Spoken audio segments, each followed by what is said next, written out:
to work on time. So I gotta get to work on time. Hello! Boom, pause there. Welcome to the Atrioc broadcast here on September 18th, 2025. Good to fucking see you. Call me a dog and put me in the Kimmel, if you know what I mean. I don't. Ixtor, thank you for the 47 months. Savizilla, thank you for the 31 months. Cardi B drugged me. I'm sorry to hear that. Thank you for the 15 months. Idle Mountain, thank you for the 30. Zom Goat TTV, thank you for the 4. And Dizzle, thank you for the 12. Vulcan for the 43. JPEX, good to see you. Thank you for the 26. We gotta get lunch sometimes, bro. Congrats on the Kimmel firing. I know you wanted it. It was me. It was me behind it. I'm sorry. I just wanted him gone. It's one of my biggest life missions, actually, to not have Jimmy Kimmel broadcast to 65-year-olds on cable television. That was, that's what I wanted more than anything. Here's the thing is, you guys know this. You've always known this. Collectively, we are a Jimmy Fallon audience. Okay, we're ride or die for Jim Fowl. All right, he's the GOAT, and all we want is more stupid little games with celebrities. No, not Conan. That's too funny. We want Jimmy Fallon. Everyone here is a Jimmy Fallon fan. Maybe James Corden. We were James. Ever since we lost Corden, this country's falling apart. Too far. Fallon viewers unite. I want minimal real laughs, maximal fake laughs. Jimmy Fallon's the GOAT. T1 Qualifier Worlds. I saw that. Congrats to them. What is this? My German someone reached out to me and was like, this Jimmy K story is from where we're from. I'm not sure I can follow your question. I'm trying to follow it, but come on, Atrioc. We all know you're a Leno head. Dude, if you're a Leno head, you're probably dead. I'm just being real. If you're a Leno head, it's like it's end of life care. It's like I saw dude, listen, when I was growing up, not like I watched a lot of it, but I watched some David Letterman here and there. And I saw David Letterman recently. The guy looks so insanely old. He must be like 90 something, right? David Letterman age 78. He's still spry. David Letterman could be president, bro. 78. He's still got some fight left in him. Still got some kick.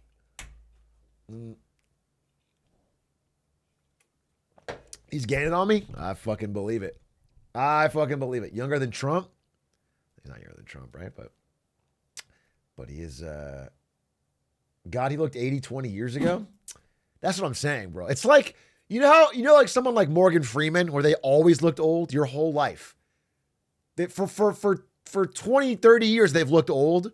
But like, then they hit a certain point where they go into high gear and they go really old. It's like they're old, and then bam, it's like, oh shit. You've got an S tier old. And that, I think, is what I saw with David Letterman. That's Jackie Chan now is so sad. I mean, it's not sad. People just get older. It's not sad, and I'm not shedding tears over it. I just think it's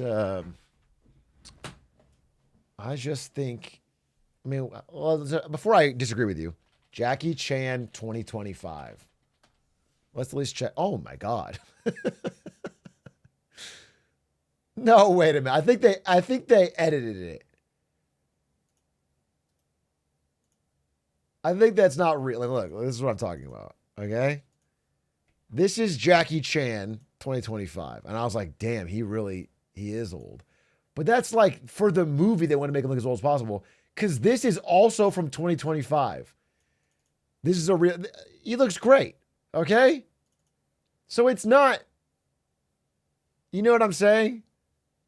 It's the movie. It's the movie. He's glowing. He's a cutie pie.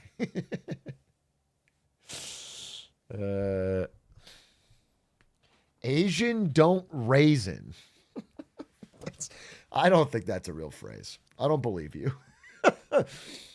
I am not a believer that Asian don't raisin is a real thing that anyone says. I have heard this before. You've heard this before. I mean, I've heard that the moon is made of green cheese before. It doesn't make it real. I've heard black don't crack. I've never heard Asian don't raisin.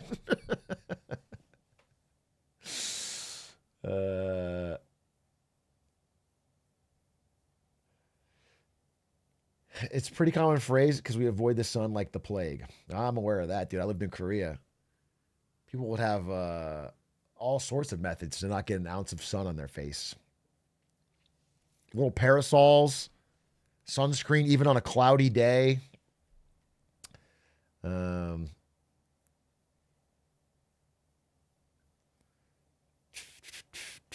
It's never been more over. And you linked YouTube creators. What is this? One time to get funky. This is YouTube AI generated monkey playing the ukulele. Bring your imagination. Oh, dude. All right, everyone, time to get funky.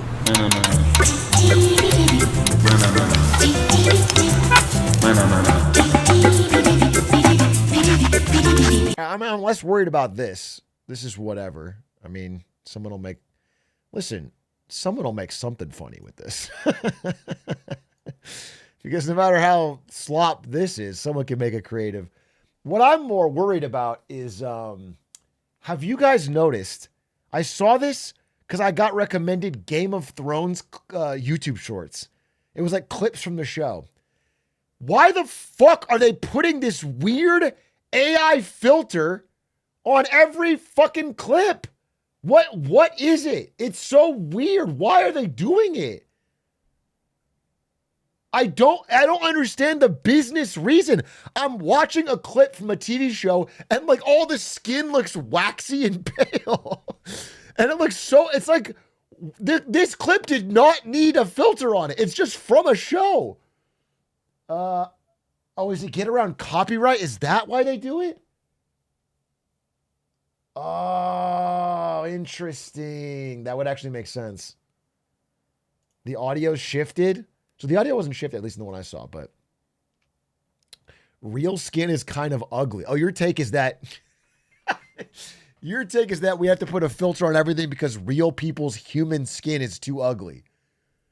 That's an interesting take. I don't agree. I don't agree. I don't walk around and go, man, I wish everyone's skin was waxier. I wish it looked more fake and weird. Yeah, I thought it was very odd. I guess, and actually, you know what? You saying that takes some of the pressure off me, though, because I actually thought it was YouTube adding it as a platform. But you're telling me the uploader probably added it to get around copyright, and that I can understand. That I could actually understand.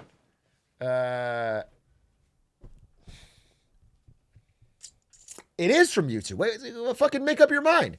Is YouTube adding an AI filter to shorts? Let's just get to the bottom of this. YouTube has been automatically applying an AI-powered upscaling and enhancement process to some user-uploaded shorts, altering videos by unblurring, denoising, and improving clarity. What the fuck is this? So they are doing this. Fucking why?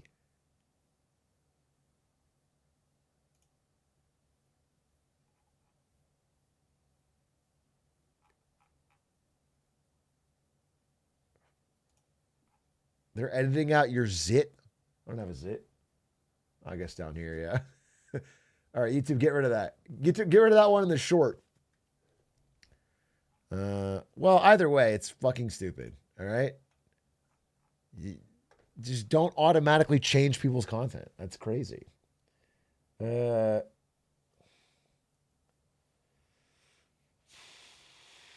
what if you want to upload a retro looking short? Yeah, I guess that would make sense. Atrioc hates innovation. Shrug. I hope they will denoise the film grain out of 12 Angry Men so I can sit through it. I hope, I mean, this is just my dream, right? I hope they add like a cute little AI generated penguin on a skateboard to the background of like Schindler's List so I don't get so fucking bored watching it. If they could just like cut in, like take all these classic films, chop them up into shorts, and then add little fun characters to the background so it's like not so goddamn boring. That would be peak. Yeah, that's what we're looking forward to.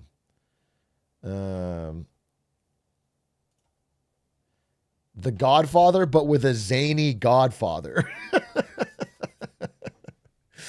Yeah, make it zanier, you know? Make it goofier. Will Smith should be eating spaghetti in the background of every YouTube short. The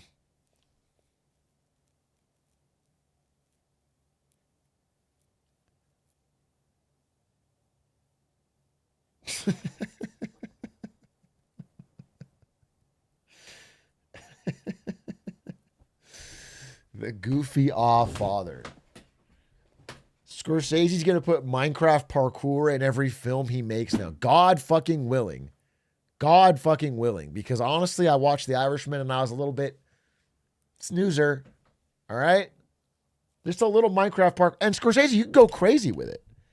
It doesn't have to be just like the stock footage. You could have like Chris Pratt, for example, do some Minecraft parkour on a green screen. And then like he's jumping in place and then you add the Minecraft. That would be fucking sick. That would be... to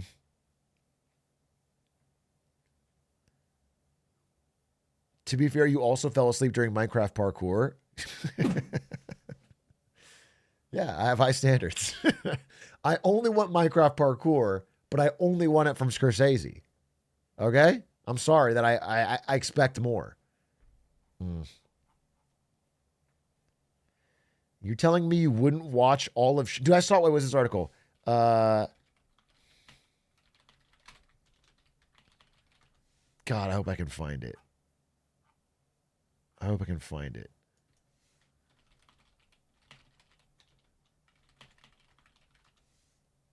Yeah, here it was. Gen Z only watches TV through social clips. Hollywood is scrambling. It's like people are just watching the fucking bite-sized pieces of shows.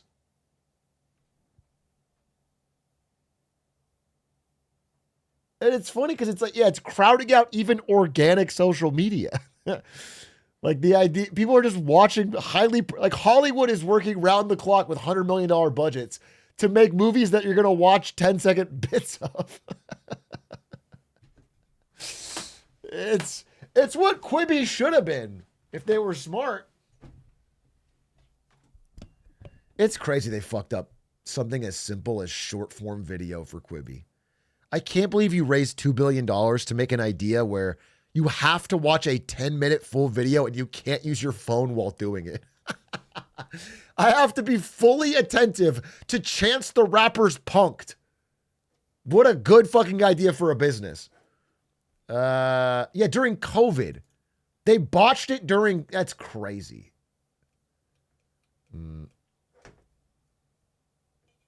Atrioc, thank you for book pilling me. I have read so many fucking books this year because of you.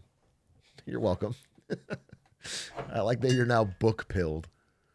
That's good. It better be smut only. Okay?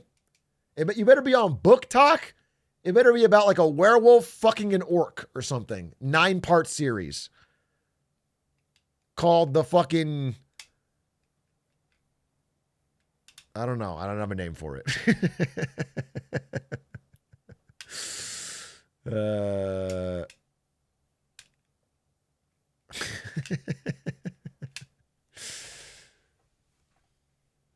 called the Orc-G.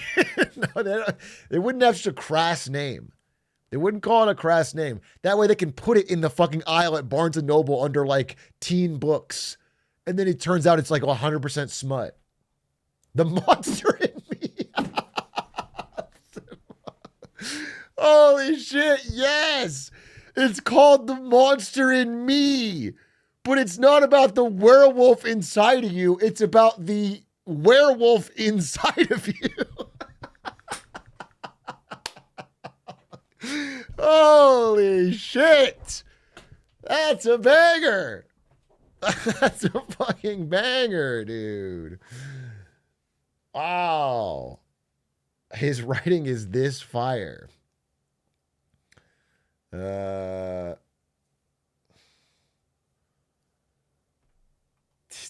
monster in me is so funny. The shorts of TV shows are actually the thing that makes me pull the trigger and watch it. Just seeing clips of Chernobyl made me see it, but I torrented it.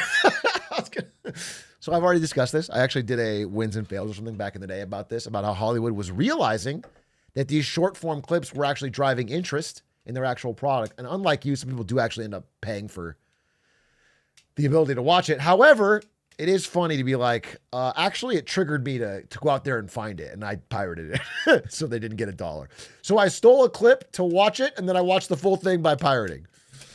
So that'll really justify the spend on that fucking multi-million-dollar TV production. I'm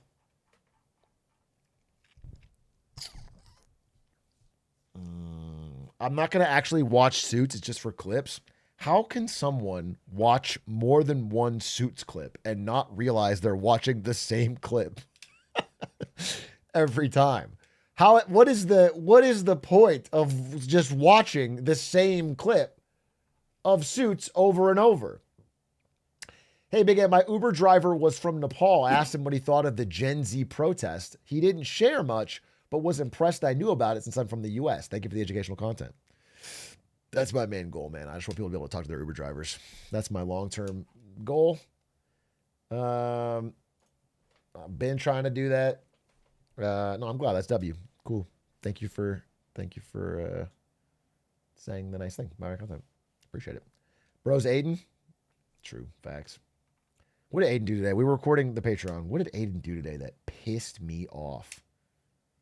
I guess nothing. I guess he was kind of a sweetheart today. He didn't do anything. I got no problems with Aiden today.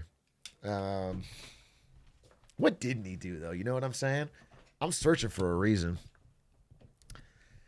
Was he on his phone? No, he wasn't even on his phone. He wasn't even on his phone. What did we do?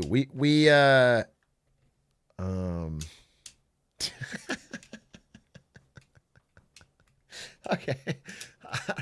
Okay. I'll say this. We were in a meeting with sponsors, okay? And I think Aiden was cracking jokes about like a genocide tier list where he's like tier listing various genocides around the world. And it's like, we're trying to... So, perhaps... Oh, he didn't actually tier list them, if you're wondering, but it was the idea. We are going to do a cool episode for next week. We're going to do the conspiracy theory tier list. We're all bringing 3 of our favorite historical conspiracy theories, like Bush did 9/11 and everything. And we're going to discuss them. It'll be fun. And I think it'll be a good episode. Now, the only thing that's the problem is that if any breaking news happens between now and Tuesday, then we might not be able to do a themed episode. So all we need is for nothing to happen in the world, which of course has been totally normal thus far.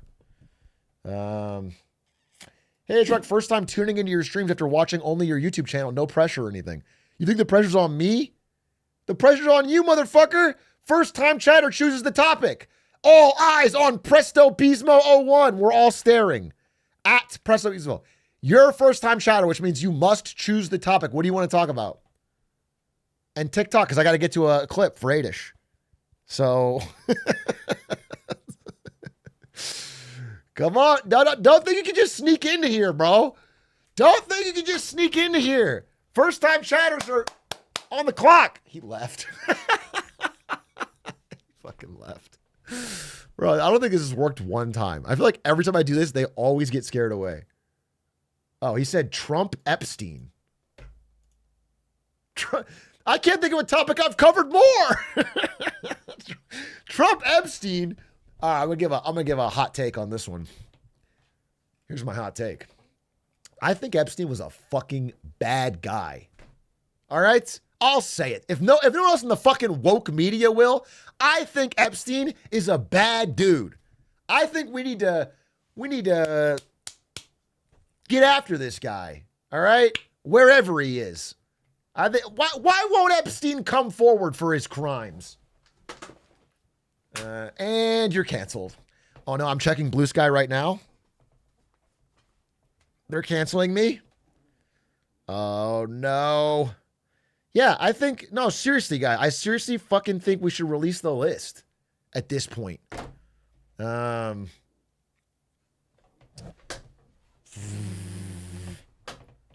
Check Truth Social, you're canceled. Oh no, they're canceling me on Truth Social for wanting to release the list.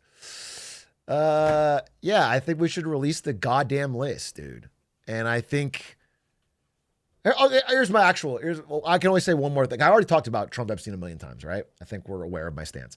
I'll say the funny thing is, I don't think there is any, I truly think, I don't think this. I don't think there's any actual conspiracy to make any of these big events happen to distract from the list. I do, however, find it very frustrating that every time we are getting some public progress on like getting anger about the list, something big happens that distracts everybody. That's what's annoying to me. That's what's annoying to me. I am annoyed that because it's one of the few issues in America that is relatively bipartisan and relatively constrained to actual regular people. And it feels like every few months, the energy starts to build again. Everyone's like, hey, come on, let's fucking, why are we ignoring this? Let's move forward in the list. And then something happens and we all split apart again. What happened that distracted us this time? Are you joking or serious? Or are you just trying to push me on to the next topic?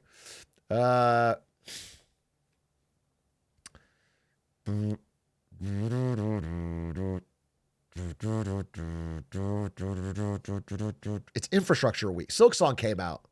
Do you think Donald Trump organized the release of Silksong to cover up pressure to release the Epstein list? Do you think Team Cherry was actually going to work to make the game a little easier, but they didn't have time to do that because Donald Trump forced them to release it early because he needed to get pressure off of the Epstein list? I'm just saying.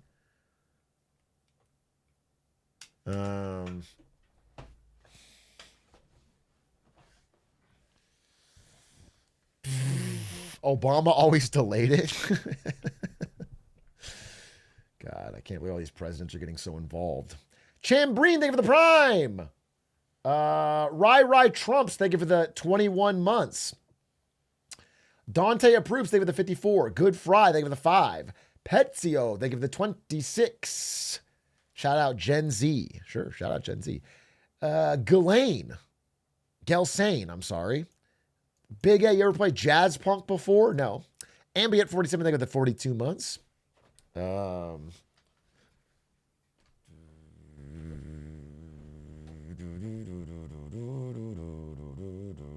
do you feel about Robinhood sports gambling? For the type of person that uses Robinhood, they were already gambling. It's not like they were doing some serious investing and then they're distracted. They're tempted by the devil's hand of sports gambling. They're just going to get worse odds. The funny part is you probably have a better chance. Like if it's all a casino, the odds are better, buying fucking Nvidia calls, 0 DTEs, than they are betting on the sports games. That's the bookies are way better at that. You have way worse chance. Um,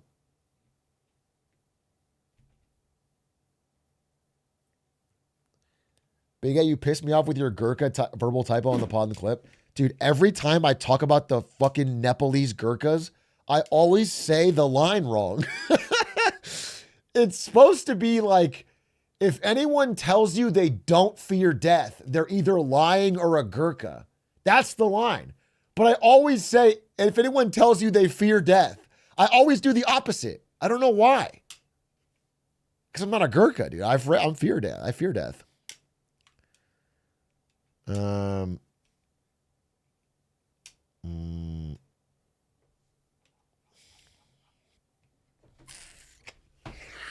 Okay, 8-ish, I know you're freaking out.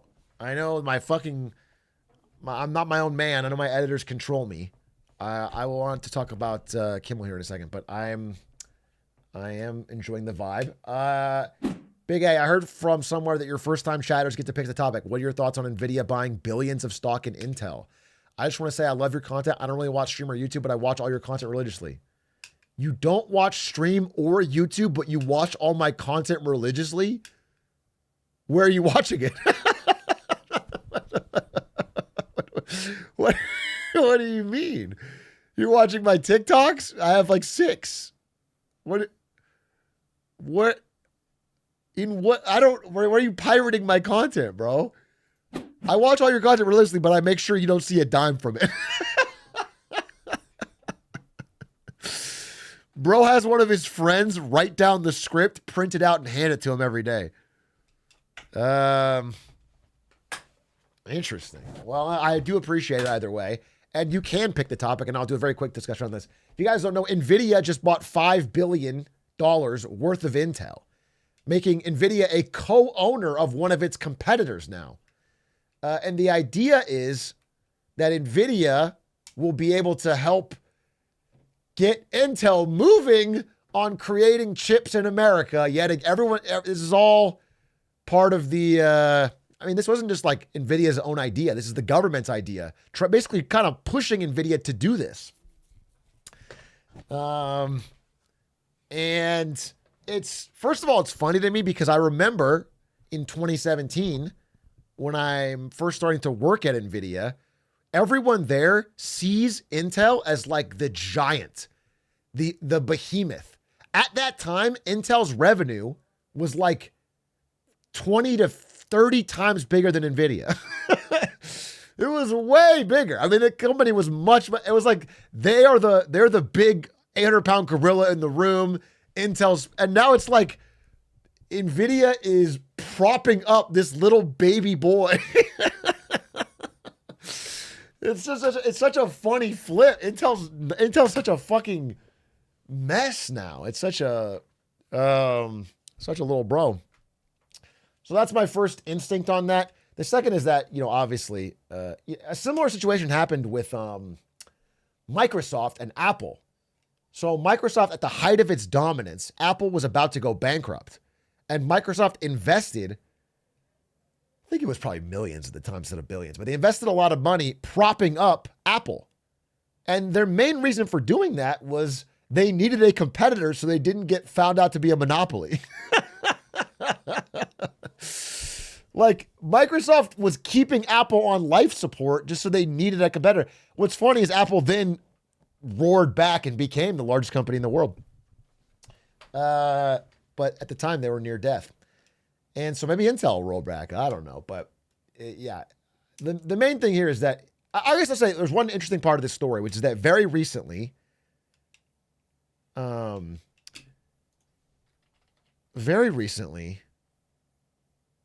so you guys know how like Nvidia makes the best GPU chips, the best chips for AI. Okay. They design the best ones in the world. This is USA. Oh, I gotta be a little thicker. USA. And here's Nvidia. Okay. And Nvidia would love to sell these chips to China. Ooh, this is China. China. But the United States said, no, you can't do it. Well, after all this bickering and stuff that's happened recently, Nvidia now can sell the chips to China, but China just said, no, you can't sell them. The second the US finally allowed it, China's been complaining the whole time. They've been complaining that US is trying to stifle their tech growth, yada, yada, yada, yada. And then the second they allowed it, China banned it because they don't actually want Nvidia chips to be sold because they want their own competitors to have a market. Didn't you talk about this?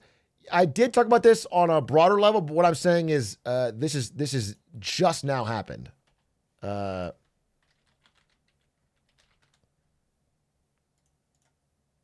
Okay? It wasn't just the specific model I'm talking about. China just banned tech companies from buying Nvidia's chips. Okay? This is brand new.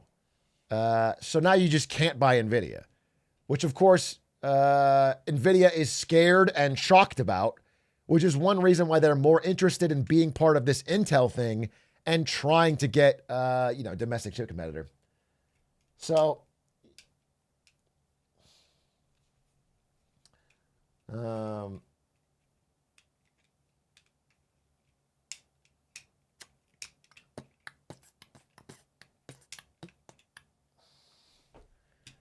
won't these chips still make it across the border? Yeah. Nvidia chips will still find a way to get sold in China. But at the end of the day, if you're a Chinese AI company, it's a lot harder to get your access on enough smuggled chips. And if you're doing something like inference, which isn't as difficult as the training of AI models, maybe you would buy a possibly lower quality, locally made AI chip from China. And if they get that demand, they'll get better at making chips and they can catch up to Nvidia is the idea. I will say, sorry, I'm going off on this one more time, but I will say that how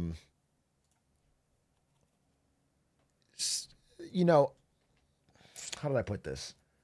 I've always made the case that when a government tries to ban something from another major country, they are starting the clock until that country figures out a way to not need you anymore. That's why I said US banning chips from being sold in China was stupid. Okay, you start the clock. But it's happening now with China. China has tried to restrict and control rare earth metals from being able to go to the United States, which of course caused a bunch of money and interest and pressure into creating our own rare earth supply chain. Now, there's still a ways to go, don't get me fucking wrong. But this is what happens. This is what happens. You can't have an indefinite permanent advantage. It's not like Spice in Dune. Okay? Everybody has human beings capable of adapting eventually in some way. How do you money rare earth metal in America? It's not all mined in China. It is produced and refined in China. It's mined all over the world. Rare earth metals are not rare. That's the misnomer. They're not rare. You can get rare earth metals fucking anywhere. What you need is factories to refine them, and that's where they all are in China.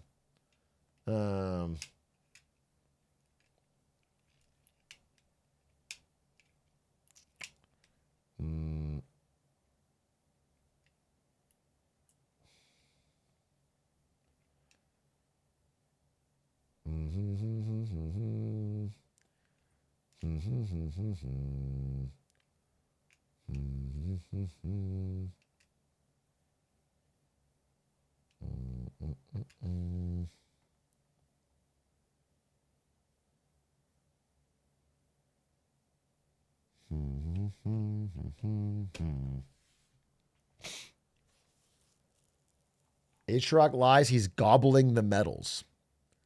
I'm lying that they're rare because I'm eating them. You figured me out.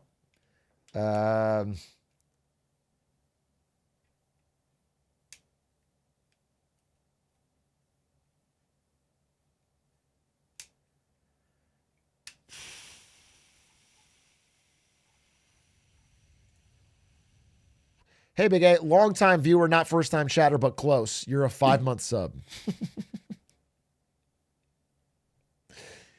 I'm wondering if you think that AUKUS, the US, UK, Australia naval pact is still an interesting topic. Not particularly right now. Nothing special about it.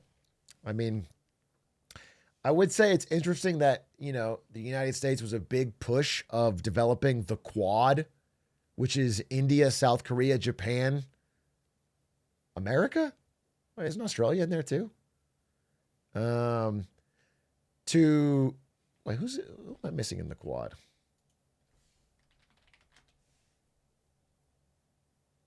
India, Japan, Australia. Oh, it's not Korea. I don't know. I thought Korea was in it. No. I just added Korea, and it's not Korea. They're just not. But the Quad, these 4 countries,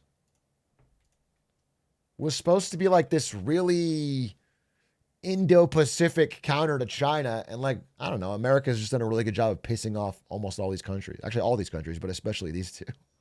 So, I don't know. I just find it to be frustrating that these long-term ideas were so wasted.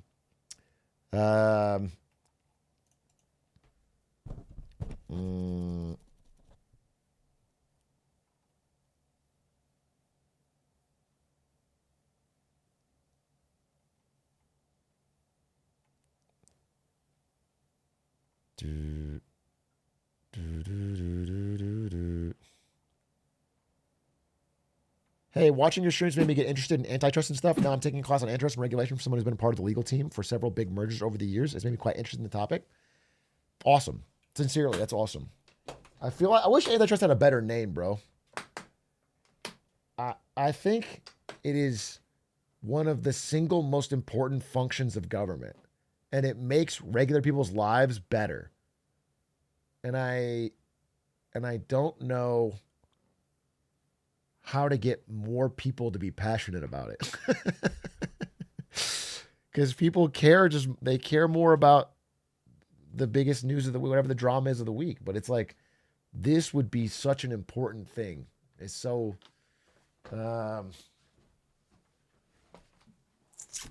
anyway, I'm always constantly trying to work on that because I think it's important. If one of you guys gets elected and brings back antitrust, I will give you my signed Monopoly board by Lena Khan. Okay? That's guaranteed. So all I need is for one of you to get elected to a position of power and get back to enforcing antitrust to stop corporate consolidation. That would be so based.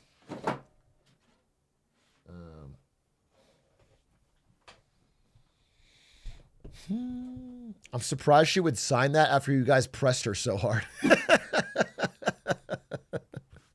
So fucking true. All right. Listen, let's talk about Jimmy Kimmel. Jimothy Kimmel. Okay, look. I don't personally feel in a normal environment that I would want to talk about this. I honestly don't care too much about Jimmy Kimmel. Okay? However, actually, I found a tweet that expresses my exact feelings on the matter. It's this. One thing I hate about the Trump era is how you kind of have to get upset about the stupidest shit. Like, fuck, this is a gross assault on free speech and art in this country, but it's also Jimmy Kimmel. You're making me defend Jimmy fucking Kimmel. It's also undignified.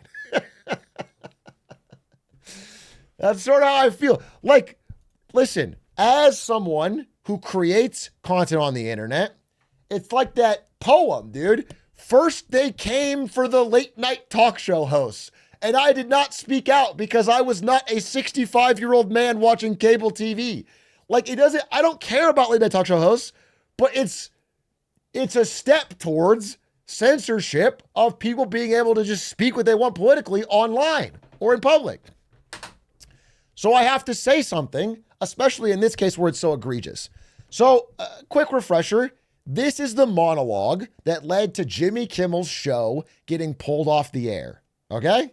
This is the clip. We hit some new lows over the weekend with the MAGA gang desperately trying to characterize this kid who murdered Charlie Kirk as anything other than one of them and doing everything they can to score political points from it. In between the finger pointing, there was grieving. So I want a quick pause. That's the first part. In the 2 days following Charlie Kirk's assassination, Kimmel did 2 monologues talking against political violence and talking against celebrating Charlie Kirk's murder. Against. Okay? This post, this part, where he's saying that people are trying to characterize the shooter in a certain political aspect, to my knowledge, probably is incorrect. I think the shooter is not MAGA. So it is incorrect. But again, he's a late night talk show host, and this is him doing a monologue. And okay, just first of all, this is the Friday, the White House flew the flags at half staff, which got some criticism. But on a human level, you can see how hard the president is taking this. My condolences on the loss of your friend Charlie Kirk. May I ask, sir, personally, how are you holding up over the last day and a half, sir? I think very good. And by the way, right there, you see all the trucks? They've just started construction of the new ballroom for the White House, which is something they've been trying to get, as you know, for about 150 years. And it's going to be a beauty. Yes. He's at the fourth stage of grief, construction. There's demolition. Okay, so it's a standard, late night making fun of Trump monologue. There's been 4 million of these, okay? None about that is particularly offensive or crazy. Certainly not worthy of changing the entire structure on how the FCC allows broadcasters to function. However, it was a big moment. So the new chairman of the FCC went on a conservative podcast and said he was furious. And he said if there wasn't some changes at ABC, they were going to do it the easy way or the hard way. But frankly, when you see stuff like this, I mean, look, we can do this the easy way or the hard way. These companies can find ways to change conduct, to take action, frankly, on Kimmel, or, there's going to be additional work for the FCC. Again, there's actions that we can take on licensed broadcasters. And frankly, I think that it's really sort of past time that a lot of these licensed broadcasters themselves push back on Comcast and Disney and say, listen, we are going to preempt. Okay, so I want you to, this is a very important clip for the rest of what I'm talking about. This is a government official, the head of the FCC. He's saying we can do this the easy way or the hard way. He is saying we have a lot of power to impact people's ability to broadcast. And also he's saying what he would like to see done. He would like to see affiliates preempt him and demand Disney pull it down, okay? Understand these 3 things. This is a government official. This is not like a private company saying, we don't want to have Disney, we don't have Kimmel anymore. This is him threatening, okay? So first response, Donald Trump so it did happen, by the way. So after this, Disney does pull the show. Great news for America. The ratings challenge Jimmy Kimmel's show is canceled. Congrats to ABC for finally having the courage. Again, I want to talk about the keyword courage. This is all going to come up later. To do what had to be done. Kimmel has 0 talent and worse ratings than even Colbert, if that's possible. That leaves Jimmy and Seth 2 total losers on fake news NBC. Their ratings are also horrible. Do it, NBC. President DJT. Okay. Listen, it's no secret Trump doesn't like these guys because he actually watches cable news. What they say, even though none of us watch it because it does have fairly low ratings, matters to him. Is a larger pattern of censorship pushing that I have seen especially escalate in the wake of Charlie Kirk's death. Now, you already know my stance on Charlie Kirk. I didn't celebrate his death either. I made a video where I gave my thoughts on it. I'm not happy with murder. However, this is not free speech, okay? And I want to follow up with some of this. So here's J.D. Vance saying, if somebody celebrated his death, you should call their employer. So when you see someone celebrating Charlie's murder, call them out. And hell, call their employer. Then we got Dan Patrick saying, we're going to remove these leftist liberals on campus who are inciting students. So we're going to hold them accountable. And Laura, I also think that when people do this, their picture ought to be on the internet forever with their name so they never get a job. People need to see them. And he's saying if you ever did that, you should be put up on the internet and never be able to get a job. Then Pam Bondi said, there's free speech and then there's hate speech. And there is no place, especially now, especially after what happened to Charlie in our society. Do you see? I just want to pause there. There's free speech and then there's hate speech. And there's no place for the latter, especially after what happened to Charlie. And I think that's a powerful message. I think what she's trying to say is that, you know, in the memory of Charlie Kirk, we cannot allow this hate speech. And I think there's some woke fucking libs out there saying shit like this. Hate speech does not exist legally in America. There's ugly speech. There's gross speech. There's even evil speech. And all of it is protected by the First Amendment. Keep America free. And this fucking oh. So if you're using the memory of Charlie Kirk to create a new category called hate speech that you can persecute opponents on, it doesn't seem to actually be in the memory of Charlie Kirk. It doesn't seem like it lines up at all. Even, this is a total random segue, but even true patriot and vocal advocate, someone we all look up to, Adam Sandler's friend Rob Schneider, jumped out and said, Pam Bondi is wrong on this one. If free speech means anything, it's the freedom to say things that other people may loathe. Outside of the incitement to violence, free speech is all speech. You're either from all of it or none of it. Wow. Rob Schneider, that's a powerful fucking message. I wonder what Rob Schneider had to say 2 days later when they canceled Kimmel. Jimmy Kimmel's just taken off the air. Disney has suspended him for his comments of the assassination of Charlie Kirk. Thank you, Disney, for showing a moral spine. Bro, it's 2 days later. It's 2 days after you're for all of it or you're for none of it. It's stuff people may loathe. This is crazy. This is such a crazy. Listen, it is not one political aspect of America that has the capability to be hypocritical. I've seen hypocrisy deep and well across our spectrum.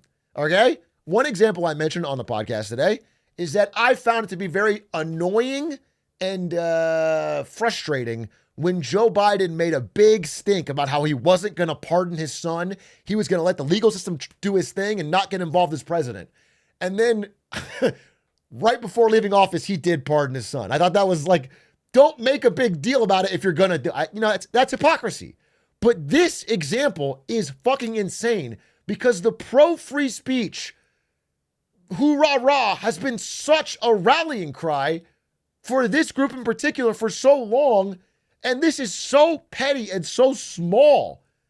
I find it to be it's so nakedly hypocritical. And I want to point out two parts because I think this is about more than just free speech and about more than just fucking Kimmel.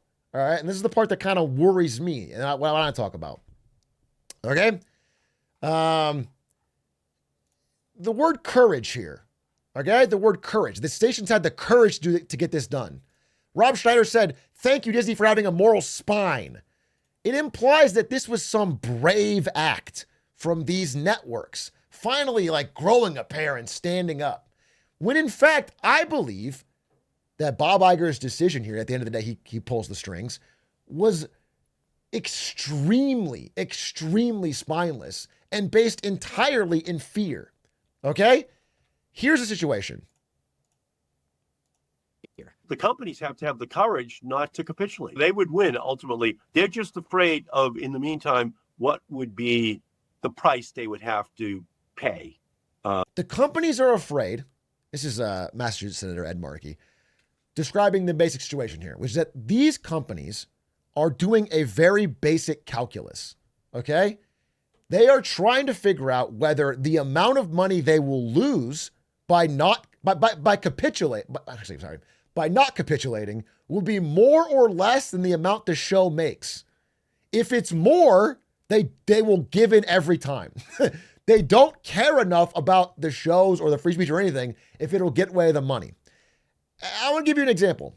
I didn't talk about this at the time because also I don't care about Colbert really. There's all this news. I can't cover every damn thing, but I finally feel like I need to say something. Colbert got taken down. Colbert, not great ratings, also a late night talk show. But the timing of it was so specific. Okay? Trump said, I love that Colbert got fired. I hear Jimmy Kimmel is next, which is prescient given this was in July. At the same time as Colbert got fired, he was part of Paramount. And Paramount was trying to do an $8 billion merger with Skydance. And Skydance needed FCC approval to get the merger done. So what they did was they tossed Colbert in order to get the FCC to give them the approval to get that $8 billion merger done. Now, if you're bigger than Colbert, if you have enough clout, if you're important financially to the Paramount product, you can get away with insulting Trump. Because if you've signed a $1.5 billion 5-year deal, then suddenly it's their problem financially if they get rid of you. But if it's something smaller like Colbert, even if Colbert was profitable but small, they don't want to risk the big money. This is the big money. And they will easily and happily and enthusiastically jump in the way to throw you what you want, to give it up, to toss their own broadcasters under the bus to make sure they can make the big money. And I want to look into what happened here. How exactly did Kimmel, for these relatively minor comments, get taken down? Okay? So Kimmel does the broadcast. From it. He does his monologue. The FCC comes out and says the clip we showed at the beginning. Remember this part. But frankly, when you see stuff like this, I mean, look, we can do this the easy for the FCC. Again, there's actions that we can take on licensed broadcasters. And frankly, I think that it's really sort of past time that a lot of these licensed broadcasters themselves push back on Comcast and Disney and say, look. Okay. He wanted the licensed broadcasters to push back on Comcast and Disney. So how did this actually all happen? Well, it turns out that's how it started. This company, Nexstar, who owns a lot of ABC affiliates. Now, I'm sure this is all very confusing, but if you don't know, or if you're not from America, the news breaks down like this. If you're one channel, you might have 1 million local affiliates all over the country. So Disney might own ABC, which might own Jimmy Kimmel, but they use local affiliates like Nexstar and Sinclair to get it to your actual broadcast. That is why, easy way to explain this is like, if I'm in Arizona and I go to the same channel as you, the NBC channel, as you in, California, I'm going to see something different. That's the affiliate. The affiliate will play mostly the same shows. They'll play Kimmel and The Office and whatever, and then they'll have local news. And the reason they do this is so they can have local advertisements to your own area. That's the idea. And these affiliates are owned by different people, like Nexstar and Sinclair. So Nexstar jumped at the chance to do what the FCC wanted. And they wrote a big letter saying Kimmel has to be taken down. And we're pulling him off all of our 13 major networks they have for ABC, which again is owned by this. That was their letter. This is what kicked it off. This is what led to Jimmy Kimmel getting off the air. Now, what do you think was happening at the exact same time that would make Nexstar really interested in doing whatever the FCC wanted? That's right. A massive $6 billion merger. Nexstar is trying to buy Tegna, another major distributor, right now. And if you look at the article, what did they need?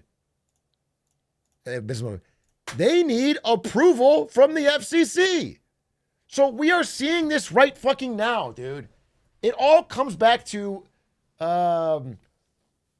using the ability of the FCC to make the bottom line hurt for these companies, that they are willingly giving up any semblance of they could fight this stuff in court and probably win. Again, the free speech covers what Jimmy Kimmel said, but they don't want to lose this money. And that is the problem. That is what we're getting. We're getting to the point where the threat of the dollar is being thrown around with the power of the presidency in the office to just squelch and smother free speech. And the reason I care so much about this is there really isn't a massive jump from threatening a cable affiliate to get them to take Kimmel off the air to threatening YouTube's ability to merge. Like if Google has a $5 billion merger in the works to buy a company, they will toss any YouTuber under the bus, no problem. No problem. They don't care. Like none of these companies have a spine, bro. None of them. And so the idea that any one of them is going to stand up if there's bigger money at stake is completely nonsensical, which is why I feel like I have to say something about this. It's fucking trash, dude. This is not at all in any way acceptable. If you don't like Jimmy Kimmel, don't fucking watch him. He'll be off the air. The late night shows are dying, but you can't weaponize weaponize government in this way to get a show taken down. Anyway, that's my update.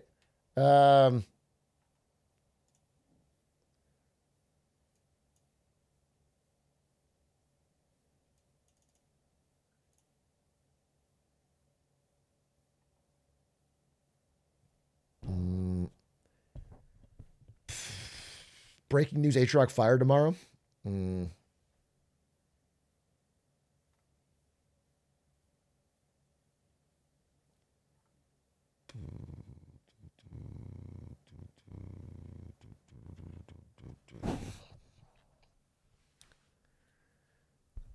Isn't this the companies can deplatform anyone they like since they're private argument?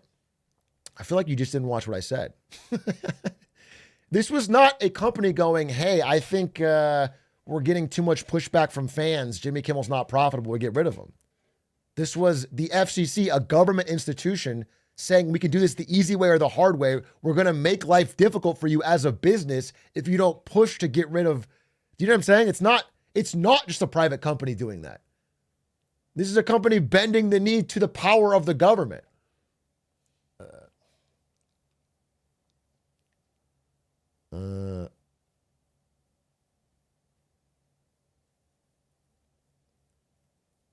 Can't Dems use this precedent against Fox News? I guess that's the hypocrisy to me. It's like, listen, it's not crazy that someone's hypocritical. That happens all the day, every day in fucking American politics.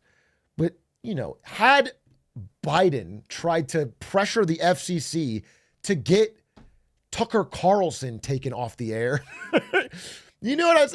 It's like so obvious. It's so obvious that it would be frustrating. It's, yeah, I find it to be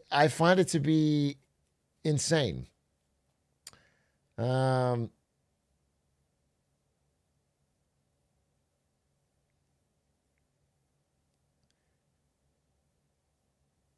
Carlson did get taken off the air. Yeah, he got taken off the air by Fox News because he said fucking the Dominion voting machines were fake. Then Dominion sued Fox News and won.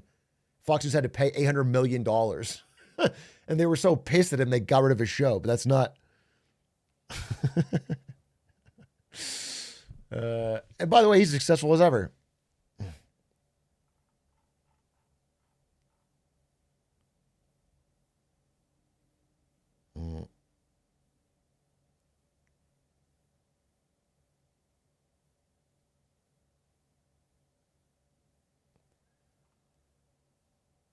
Tucker Carlson said that Trump was using Kirk to take away free speech earlier today. Even Tucker Carlson said that? That's crazy.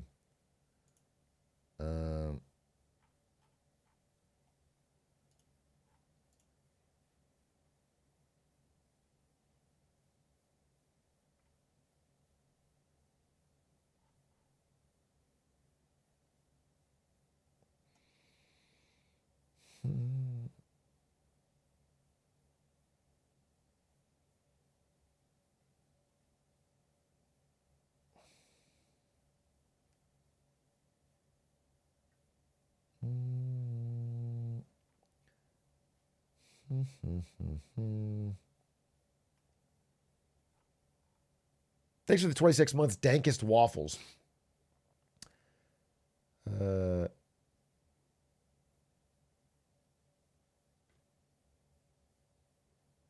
yeah, there's the Reddit, Discord, Steam, and Twitch hearing. We'll see what happens there.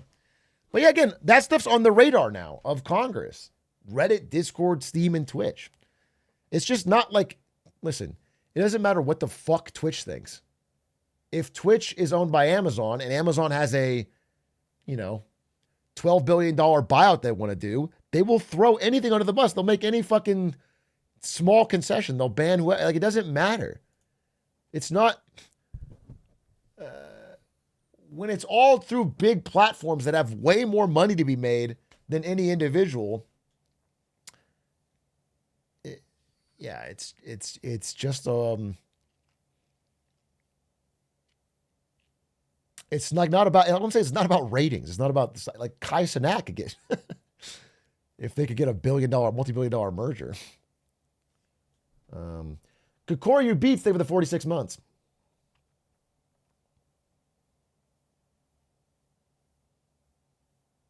Could you elaborate on the FCC makes these companies bend the knee? I can, but I want to try and figure out what you didn't understand from the broadcast. How did I not make it clear? Well, I will elaborate because I want to make sure it wasn't on me here. But, if you are Nexstar, right? You're Nexstar. You own a whole bunch of ABC affiliates, okay? And you want to merge with this company for $6.2 billion. This is very important to you because it'll give you a lot of power. You will own even more affiliates. That's your goal. This is a multi-billion-dollar deal. You don't care about anything else other than getting this done. When the FCC goes on air and says, I want affiliates to push to get rid of Kimmel, and you need the FCC to approve your deal, it's not a surprise that you suddenly then end up going on the air and pushing to remove Kimmel. Okay? You're just doing what they want. You're bending the knee because you would like to get this merger approved, because if they don't do it, if they don't give you approval, you don't get the merger. The same thing happened with the firing of Colbert, okay? Because Skydance wanted to merge with Paramount, and they couldn't get approval until they fired Colbert. Then all of a sudden, $8 billion deal goes through. This guy's happy. The guy with this very punchable face is happy. So, what I'm saying is the leap from that to putting pressure on a Google or an Amazon or, anything is like very small. It's very, very likely that would happen. I mean, the CEOs of all the tech companies are already showing up and bending the knee. They're already giving $1 million to Trump at the inauguration. Tim Cook's already showing up and giving gifts. You know what I'm saying? It's not a big leap for these platforms to be able to be easily censored because these companies have so many billions at stake.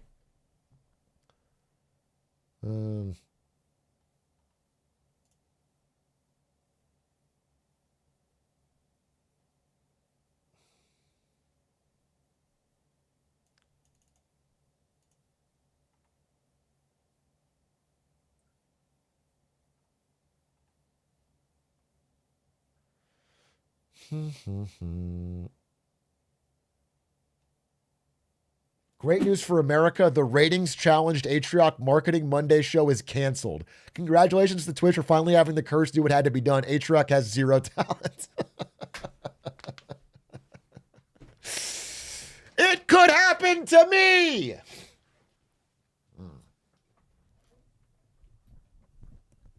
It could happen. Thank you for your attention to this matter. So that's why I'm bringing it up. I'm just bringing it up. It's so obviously hypocritical. Time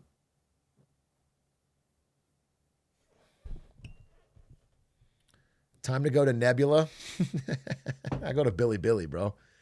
You'll see me in on your Huawei laptop on Billy. They'll love us in China. Dude, Big A Clips could go crazy in China, bro. Let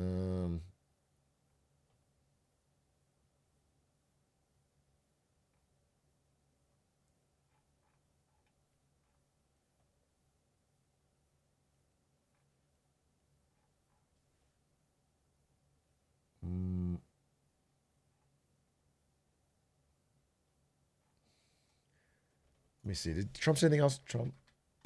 So, because I also want to talk about Zuckerberg here. The Zuckerberg story is a little more funny and less about free speech getting taken away.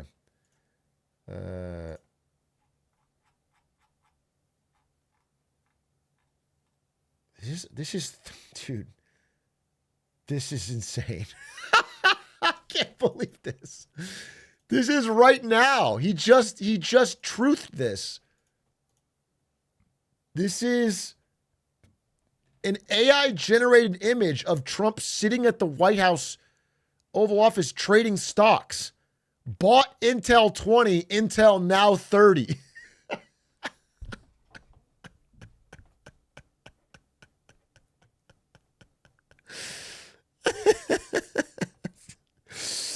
That's some Wall Street bet shit, dude. That's so funny. Art of the deal, baby. This is huge, dude. This is fucking huge. I think the plan is, Trump is gonna fucking start day trading stocks from the Oval Office with our government's money and get our debt paid off. That's our best plan to get out of this. He buys Intel at 20 for $8 billion, sells it at 30, makes some profits, keeps this up, bam, bam.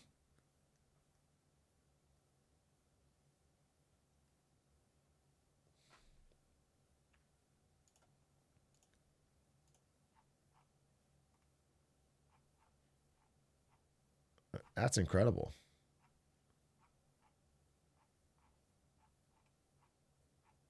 Oh my God, the ads here.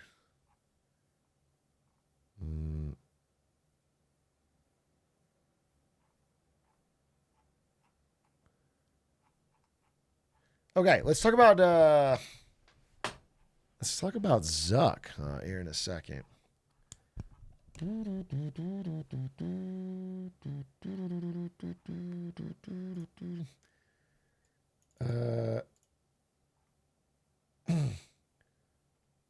What if he just rug pulls the Intel stocks? What do you mean, rug pulls? He doesn't. He owns 10% of Intel. You're just selling it wouldn't be rug pulling it.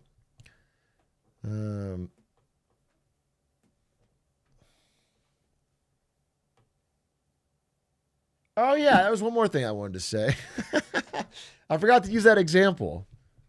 I wonder if Age could still include that. There was one more thing where an Australian journalist asked Trump a question. He goes, "Where are you from?" And he goes, "Australia." And he's like, "You're going to make it real hard for your country."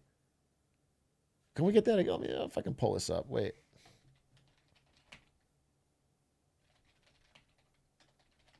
Coney raid. Yeah, this is the example.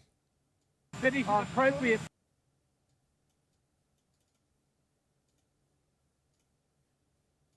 President Trump that a president in office should be engaged in so much business activity. Well, I'm really not. My kids are running the business. I'm here. You know what the activity, where are you from? He asked him, is it appropriate that a president in office would be engaged in so much business activity? That's a pretty fair fucking question. That's a pretty fair question. Okay? Because you can profit a lot as president. Perhaps the $5 billion you made off crypto. From the Australian Broadcasting Corporation, Four Corners program. Well, the Australians, you're hurting Australia, right? In my opinion, you are hurting Australia very much right now. They want to get along with me. You know, your leader is coming over to see me very soon. I'm going to tell him about you. You set a very bad tone. Well, go ahead, John. Okay, maybe you can set it. It's insane. The guy should be able to ask the fucking question without being reported to the president of Australia. What is this? Fucking narc pussy ass shit, dude. What is this fucking problem?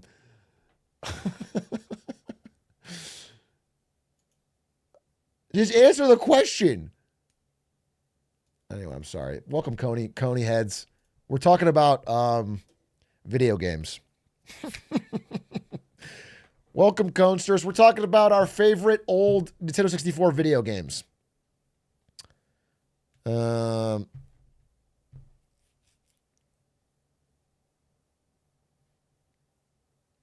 Mario 64 is a good one.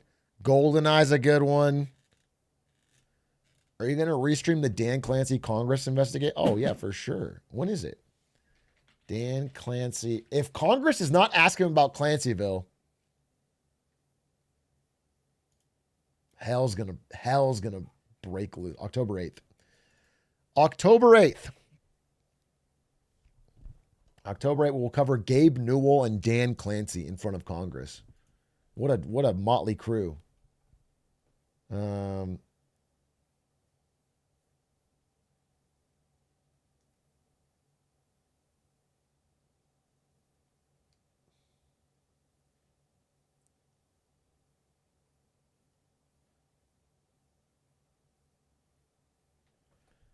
Okay, I'm sorry. I hate to call this out because I think you're probably a nice person and I mostly agree with what you're saying.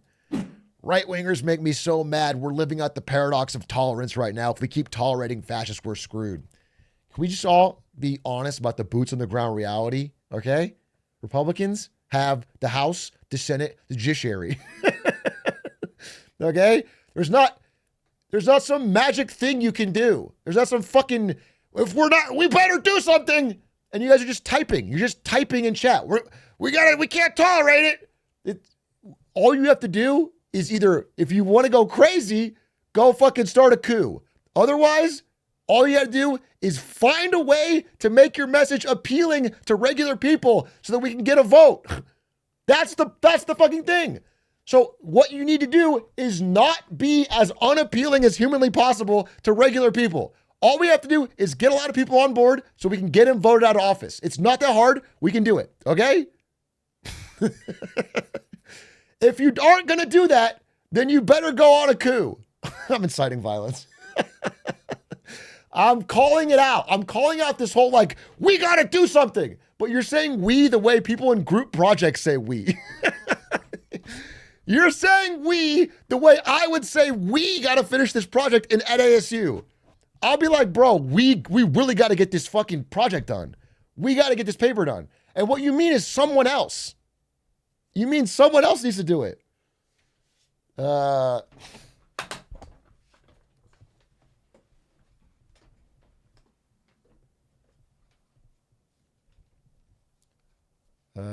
Just let's clip Cash Patel. What's up, Cash?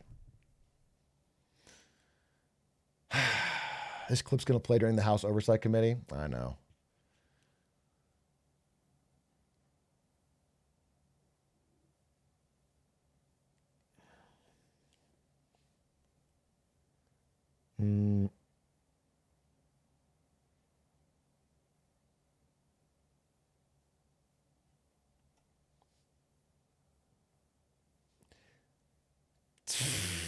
Did you see that Trump told the press to fly safely, but only one of them? No, I didn't see that. Did you see that? What? Major project office in Canada. It's going to make a big project like the upcoming high-speed rail happen faster. I'll believe it when I see it. I'll believe it when I see it.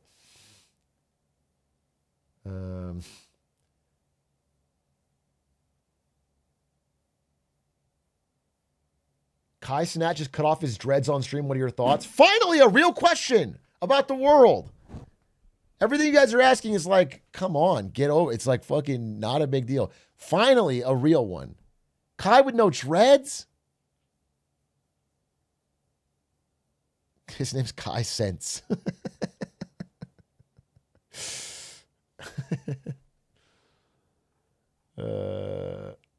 Gotta scrap the clip. We have to do the Kai Dreads clip. Toss the Jimmy Kimmel one out, Adish. I need to react to this quickly.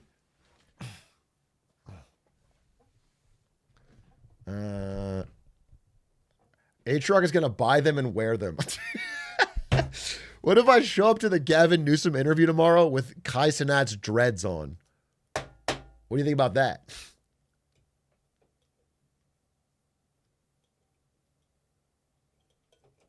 You think that would be a good way to... Is that interview live? No. I did want to talk to you guys about that. I am going to go on Gavin Newsom's show tomorrow, and I'm going to talk about also probably something about this Kimmel thing too. Tomorrow. I was going to ask you guys if you had any questions you particularly wanted answered, but I feel like you guys are just going to say, why don't you ask him how many glizzies he likes to glizz? Moo, moo, moo, coffee, coffee, cow. And I've already asked that question to him.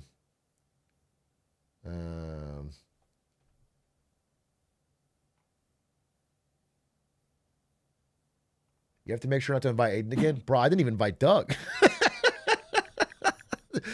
To be real, it's just me. It's just me. It's in person and it's just me.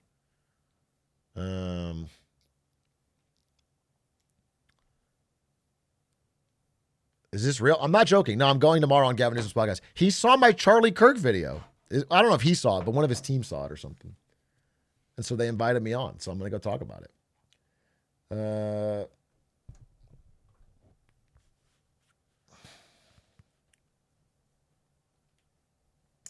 Gav is super tall, ready to get mogged. I am a little worried that he's going to be towering over me. What, you think I should wear stilts? You guys think I should wear like those shoes with the big heel? No, like the ones, the lifts. You should wear lifts? Like what Putin wears? The Ron DeSantis? Yeah, I should wear the DeSantis. I'm coming in with gigantic lifts in my shoes. I can barely walk. Trying to look down on...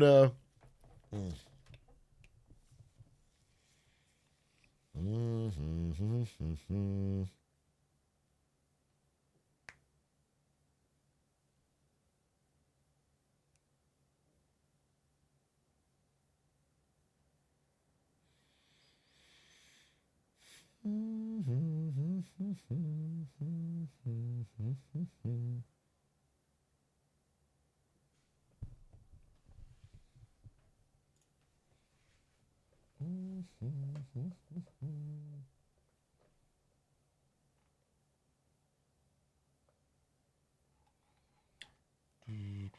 you know roughly what you're going to talk about? It's his show. I'm going on as a guest on his show. He's going to ask me questions. I'm obviously going to have some things I want to ask him and bring it back, but he's supposed to be asking me questions.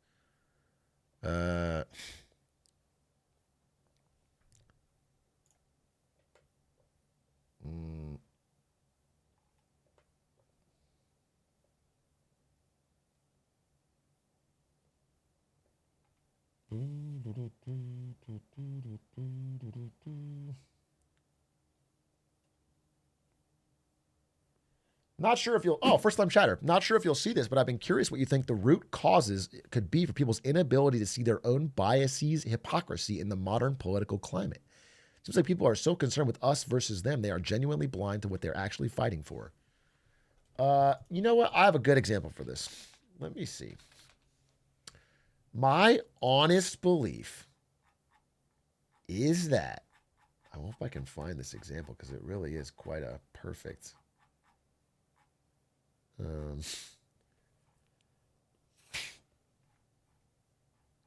wonder if I can find it.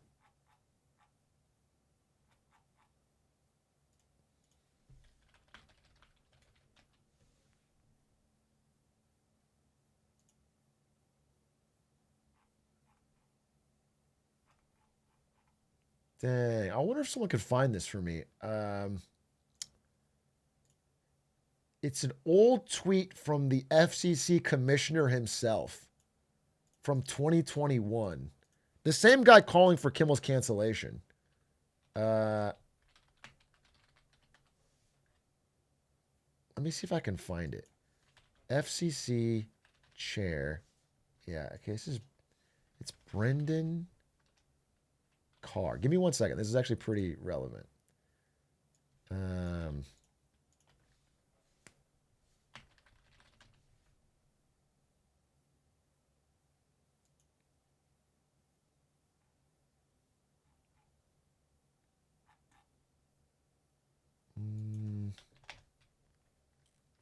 Let me cook. Just let me cook. Can I cook? May I cook for a second?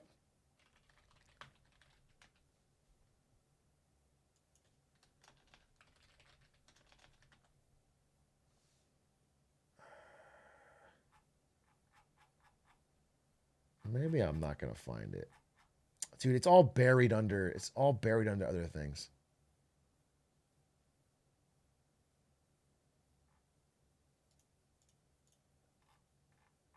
Maybe people in chat found it. He has old tweets where he's like, Okay. Yeah, these are a couple of them. These are a couple of them. I'm trying to find a specific one, but I'll show these, okay? So this is the guy who is leading the charge in the government to get this taken down. Should the government censor speech it doesn't like? Of course not. The FCC does not have a role. This is before he's the chairman of the FCC. This is when it's Biden's FCC and he's on the outside. Free speech is the counterweight. It's the check on government control. That's why censorship is the authoritarian's dream. Okay? But these are not, the one I'm thinking of is like in 2021, he went like, listen, President Biden is right. We cannot be censoring comedy. Comedy is the last bastion of like the defense against authoritarianism or something. And it's like, when I think about all these people, not just this guy, but many of these corporate leaders, and is, you know, for example, there are corporate leaders. Elon Musk in 2021 had rainbow flags for Tesla. Do you know what I'm saying? They all are just bending to whatever will get them the money. Whoever is in power, they will just bend to that. Whatever. The reason it is so common to see hypocrisy is because hypocrisy is profitable. Because saying whatever the person who controls the purse strings wants is how you get the money. That is why. Okay? Someone find the one I'm talking about.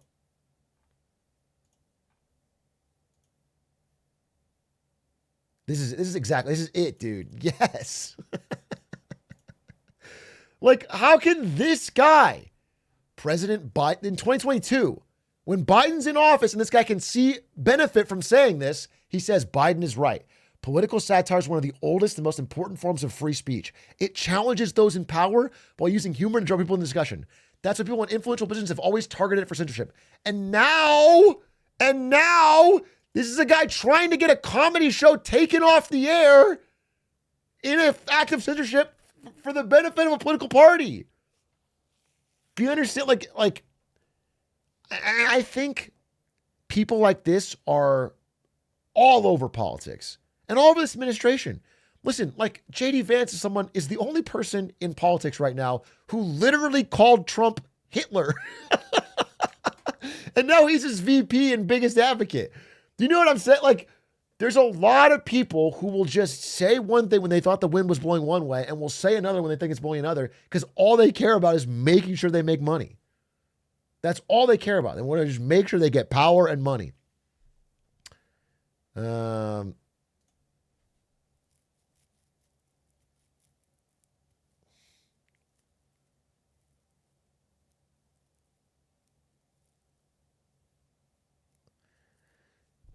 Watching with my mom, she said, you're kind of loud. All they care about is getting power and money, okay? All they care about is just trying to make more power and more money. So that's why they'll change their tune. Thank you.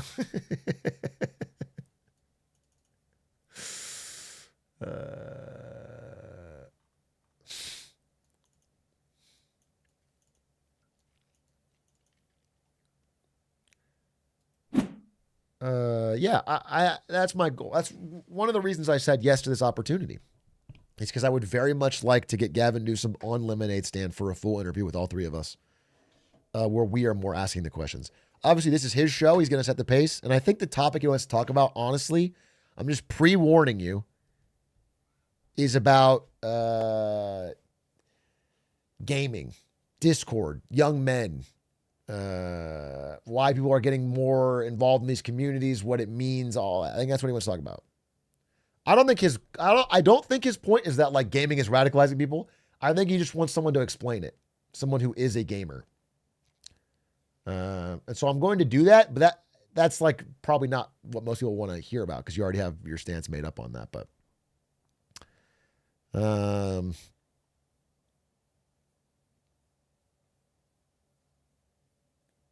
just talk about, dude, what if I just rant about Silk Song's difficulty? Gavin, you're not going to believe how fucking hard this new game is, bro. It's radicalizing me to be TBH. It's crazy. It's everything hits for 2 masks, Gavin.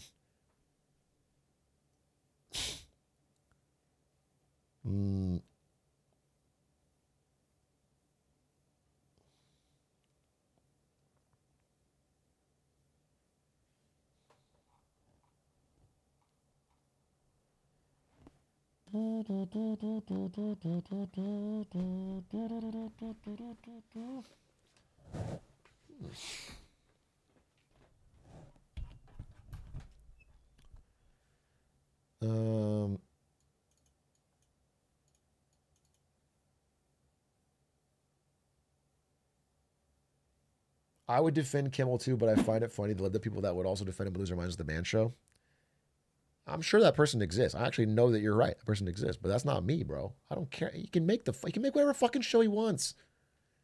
And if you don't watch it, it gets canceled because nobody other people watch it. But the government can't fucking step in and put pressure on billion-dollar corporations by threatening their ability to do other things in order to, it's ridiculous. It's like it's crazy people don't agree with that.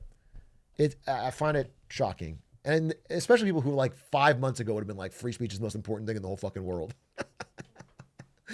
You know what? If you've never said one thing about free speech ever, then fine. You can be like, listen, I'm not being hypocritical. I fucking hate free speech. And I think Jimmy Kimmel should be fucking taken off the air. But if you're like, damn, free speech, whatever you say, you should have the right to say it.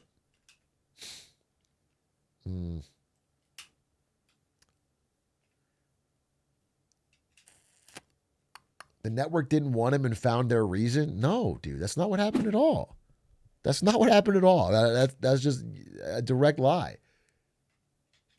The network wanted to do an $8 billion merger, and the FCC strongly pressured. Did you not watch? Did you not see what just happened? Yeah, I think you just didn't even watch, bro. I think you just showed up.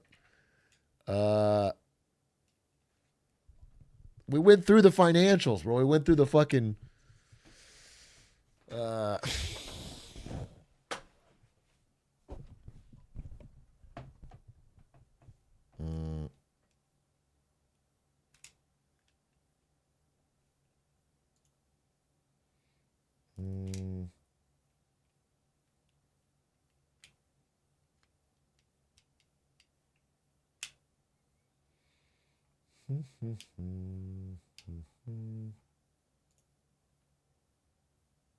Ted Cruz did a painting?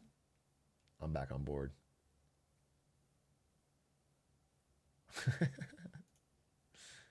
He's just whitewashing. Your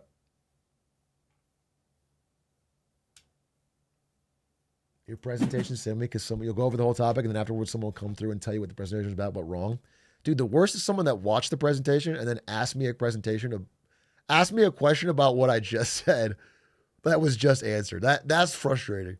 When someone watched it, but I can tell like it didn't even go in.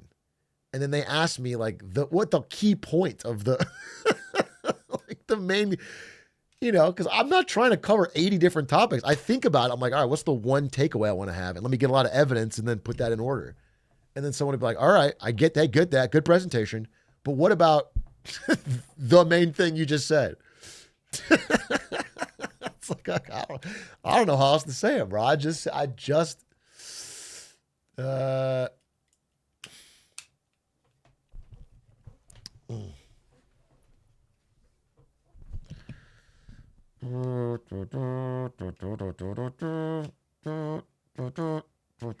anyway, I do want to talk about Peter, WSR Day for the Prime, 47 months, age of 47, baby. I do want to talk about Mark Zuckerberg. I mean, there's a lot of things to say about Mark Zuckerberg. Can we talk about Mark Z? All right, look. Mark Zuckerberg update. If we haven't talked about it in a while, so we have to give you an update. Everyone knows Mark Zuckerberg. He used to look like this. Now he looks like this. And everyone's a little bit nicer about him. Everyone's a little bit cooler. And he's way, way, way, way, way into AI lately. He kind of dropped the metaverse, and now he's all in on AI. and the expansion of AI and smart glasses. That's Zuckerberg lately. Now, a couple sad things for Zuckerberg. Number one is his Wikipedia picture is still this, which I actually think he doesn't deserve. Wikipedia is not fair. Wikipedia, he's got better photos, bro. It's not. But the second thing is that we've covered it on this channel before. Mark Zuckerberg went on a bit of an AI buying spree recently, okay, where he paid insane above market rates, $100 million salary packages to hire top AI talent away from OpenAI and Chinese startups and Microsoft and Google, and he tried to hire the best of the best. And the result of that was actually a lot more disastrous, in the short term, disastrous for Zuckerberg than he might have expected. So the first thing that happened is, listen, let's say you work at Meta. This is Meta, okay? You work at Meta 2 years ago, and you sign a contract where you're getting paid $1 million. And then later, you hear that Meta is going out and paying people $100 million. But you are only getting, yearly small raises. Well, suddenly you're kind of pissed. Suddenly you're like, wait a minute, my market value has gone way up. By the way, I want to say, it's not just Meta. Meta was paying these offers, but OpenAI was countering. OpenAI was giving counter offers. The bidding value of top AI talent was going way up. So as Meta was hiring new people for absurd amounts of money, all their regular people were leaving. They were leaving to go somewhere else so they could try to go back and make huge gains, because they knew if they stayed, they wouldn't get so they're like going to different companies or starting their own startups so they can try to repackage themselves and go back to Meta or OpenAI at higher rates. So there was massive turnover. And then at the same time, the culture at Meta and their new AI team was so dysfunctional that the $100 million people, some of them were coming in and then leaving immediately to go elsewhere. So Meta has been unable to even retain a coherent team despite throwing more money than anyone else. Sorry, what?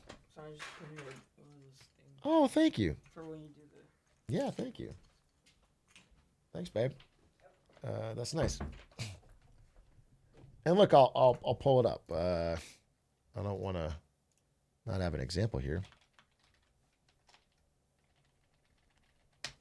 Zuckerberg's AI hires disrupt Meta with swift exits and threats to leave. So basically, all the old people are threatening to leave unless they make massively more money. And the new people are coming in and being like, well, this kind of sucks, and then leaving because they can get paid. Now that he's bid up the price, everyone's paying for their top talent $100 million. They can go elsewhere. So like throwing money at the problem has not been as successful as Zuckerberg hoped. Okay? It's been kind of turbulent. And what's interesting is the person he put in charge of this whole AI team is 27-year-old Alexander Wang.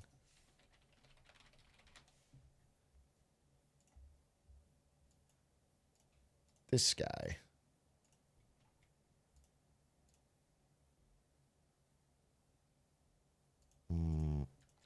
Alexander Wang, Scale AI, who was the founder of Scale AI. It's this kid right here. I'll say kid, he's 27.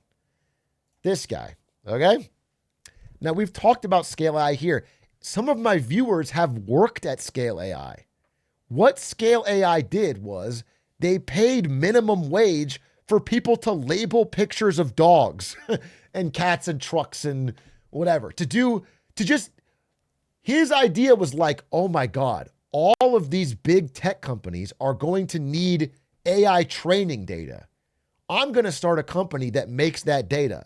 How am I going to make it? I'm going to pay humans to do menial tasks. He turned this essentially grift into becoming a billionaire at 27. It's crazy. I mean, I applaud him. He grifted Zuckerberg so hard. And now he's running Zuckerberg's AI team, and people that are 20 years older than him with deep AI experience are reporting into him, who all he did was hire fucking minimum wage people to I mean, it's crazy. And so they're quitting. They're joining and then quitting.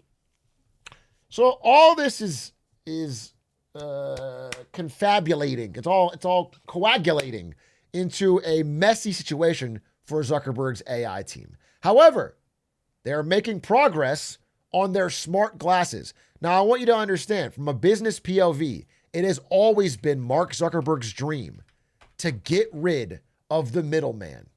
And by that I mean, look, Meta owns Instagram, WhatsApp, I can't write it, Facebook. You know what I'm saying? Okay? They have these very powerful social medias, but all of them have a problem. They all go through Apple, especially, and Google on your phone. These are the duopoly that he has to go through. They have all the power because they own the platform. If they want to make him not able to track your data, they can do it. If they want to deprioritize his apps in the rankings, they can do it. He's always wanted to get out of the phone meta because the phones keep him beholden to these tech companies. Zuckerberg has hated this forever. He's talked about it forever. There's internal emails that leak that show how much he hates it. Yeah, the meta, the meta. So how does he see it done? In his dream world, they replace phones with smart glasses. Okay? Smart glasses. And if he makes those glasses and we get off our phones, then finally he'll be able to cut these guys out and have total dominance over your life. That is what, at first he thought it would be VR with the metaverse. Now he realizes that was stupid, so he's pivoting to smart glasses. Okay? And that is his goal. He deeply cares about it. It's like the future of the company, he thinks. So let's see how Mark Zuckerberg's demo for the AI smart glasses went. This is the other day at the Meta conference. Two options. We've got the slides or we've got the live demo.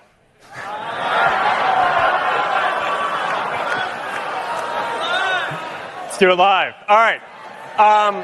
So I think our call will be coming in any moment now. Pause WhatsApp video call. There we go. Uh-oh. Well, let's see what happened there. That's too bad. I don't know what happened. Well, I got a missed video call. Okay, there's the actual video call. All right. I'm just going to pick that up with my neural band. This is, it happens. All right. Try it again. I keep on messing this up. And if not, then we'll go for the less fun option. Okay. I don't know what to tell you guys. All right. Listen, I say this in all honesty. I do respect actually doing it live. I do respect actually doing it live. At least it's real. I swear to God, that's something. But it's not a great look when you have to make these weird fucking hand signals. You're trying to introduce everyone to this new world of smart glasses, and it fails 3 times live. But that wasn't the only thing that failed at this event. Today, you can use live AI for about an hour or 2 straight. So to get a feeling for what this is like, let's cut to Chef Jack Mancuso, who's coming to us live from a kitchen on Meta's campus preparing for the after party. Maybe let's make, I don't know, what should we make? Maybe like a steak sauce, maybe Korean-inspired type thing, just to show what the live AI is like. Yeah, let's try it. It's not something I've made before, so I could definitely use the help. Hey, Meta, start live AI. Starting live AI. I love the setup you have here with soy sauce and other ingredients. How can I help? Hey, can you help me make a Korean-inspired steak sauce for my steak sandwich here? You can make a Korean-inspired steak sauce using soy sauce, sesame oil. What do I do brown first?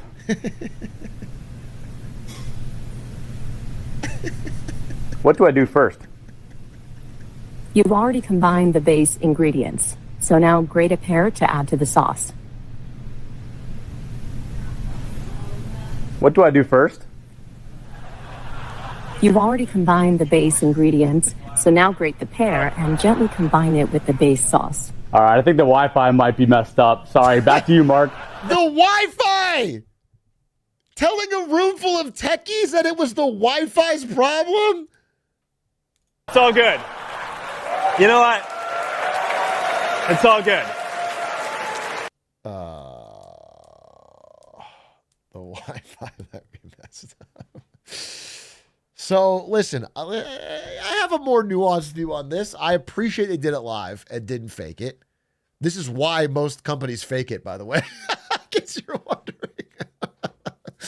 This is why they pre-record the demos. I just will have you know. Because this is embarrassing.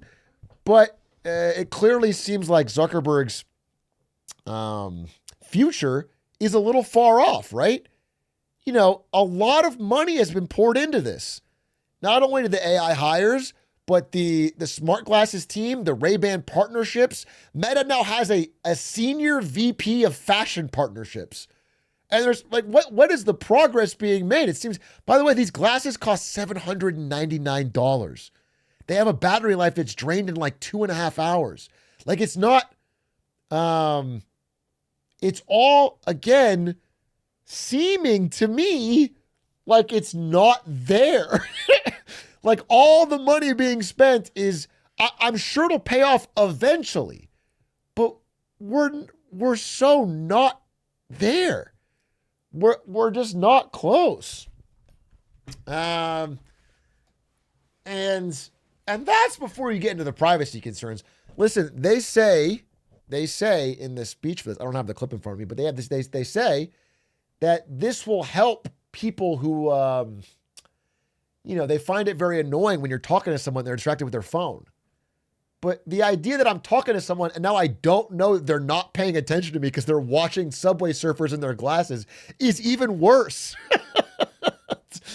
It's even worse. Like, it's like they're creating a better world.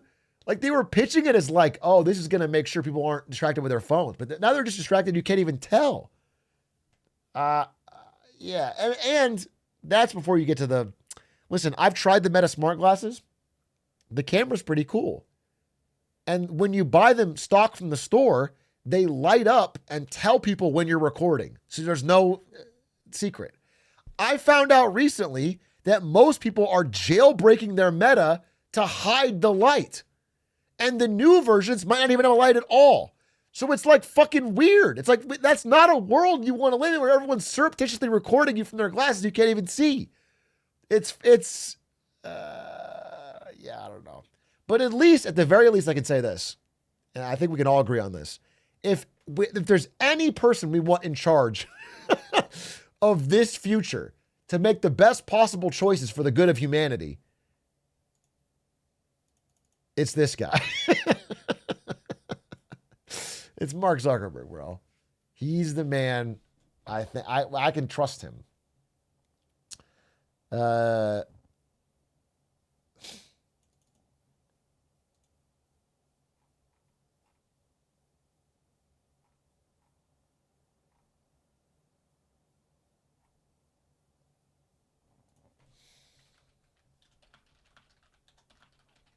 What's this? I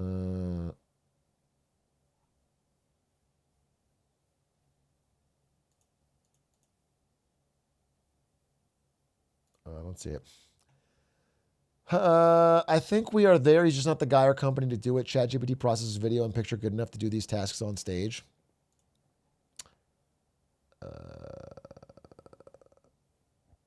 Okay, but if he's not the one to do it, no one's doing it right now. No one has glasses that have that capability. Maybe in China.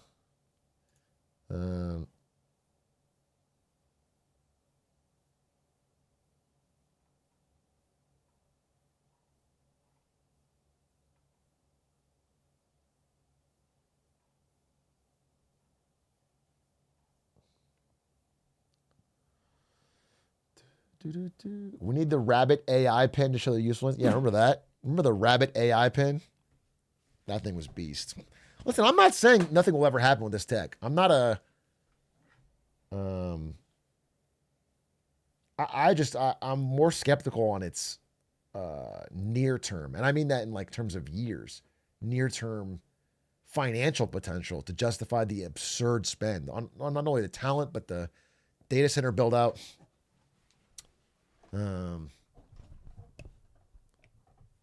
We're just not there yet. And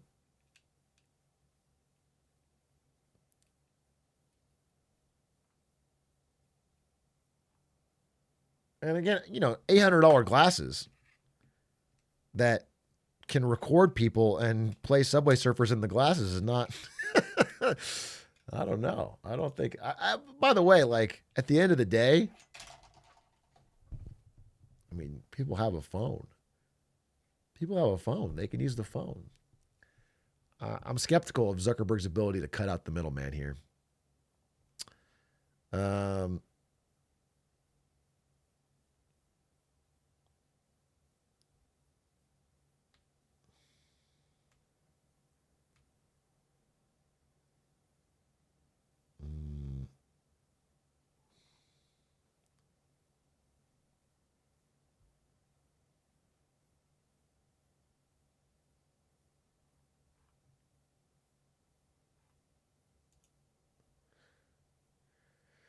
$20 years ago, we didn't have smartphones. Now, daily upgrades require smartphones. For 20 years from this. Yeah.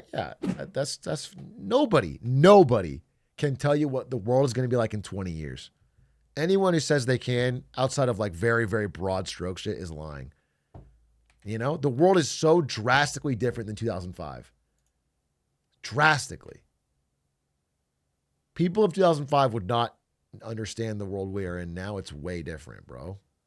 So many things. 2005, the only video on YouTube was Day at the Zoo. Now it's it's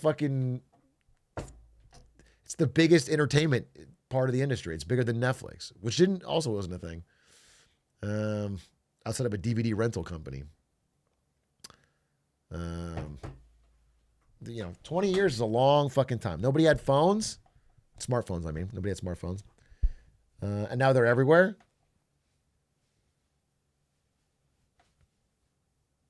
It's so 2045 will be way different. It'll be way different.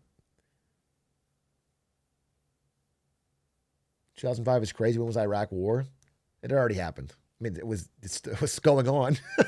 2003 was when Iraq War started. Oh, I need your help, Brandon. Sorry. You need my help? Yes. I'll absolutely help you. I think there's a praying mantis in my hair. Oh, there is. Wait, is this a joke? No, I don't want to damage it, Well, you want me to knock it out? What? Or just no, it's fine. It's out. It's oh, okay. There we go. Jackpot, huh? Wait, what do you mean jackpot? What's going on? I never see insects here, buddy, because it rained. How did it get in your hair? I was playing with it outside and I just fucked around. It's pretty cool. She's great. They have so much personality. Show the chat. Yeah, she doesn't hop again. It's like very Silk Song themed. Wait, where's the focus? Right there. It's like a dog. Swinging at me. She wants pets too, Yeah. Shut up! I should have parried. Okay, I gotta put her the plant outside. All right, cool.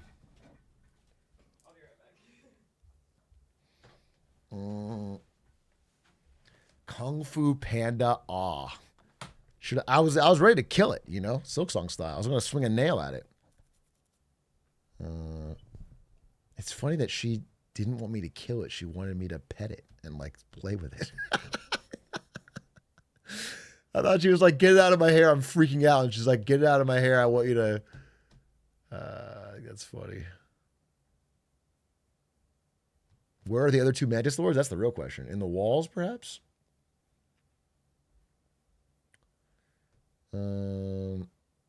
Why is Ari so much cooler than you? I don't know, but I put a ring on it, so cool by association.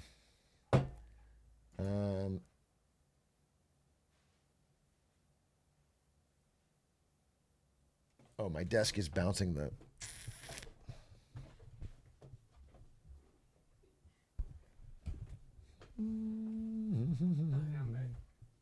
So I don't know if you want to. Oh, it arrived! Wait, speaking of the good uses of AI, So stupid. I bought... So Doug made a book about his life with only a word being Doug that he sold for charity.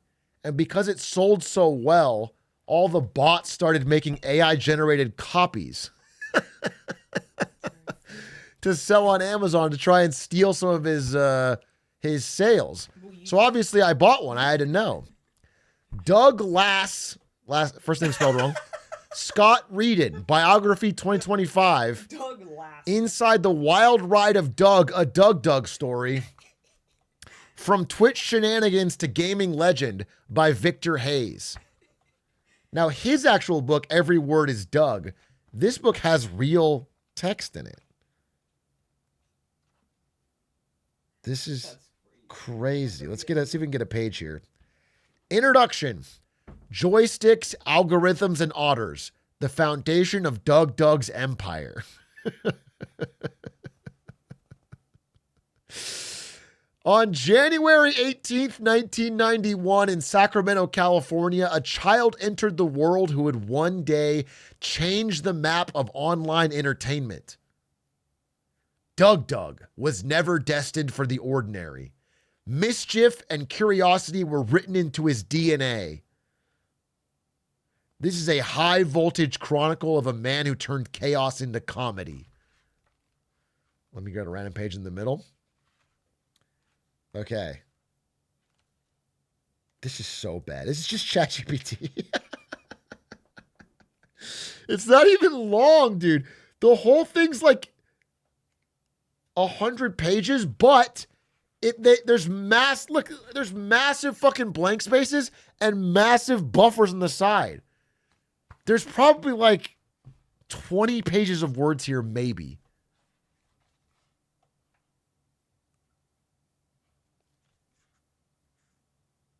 This is so bad. I shouldn't have bought this. It's like immediately not worth it. And the guy got paid. It really, it's not like, I thought maybe it would be all Doug again or something. Read it on Lemonade Stand. If I find a good quote. I don't know if it's trained on his Wikipedia or if it's trained on like his LinkedIn. It's mostly about different jobs he had. Like, it's like, I'm looking into it and then like every chapter is about like a different job.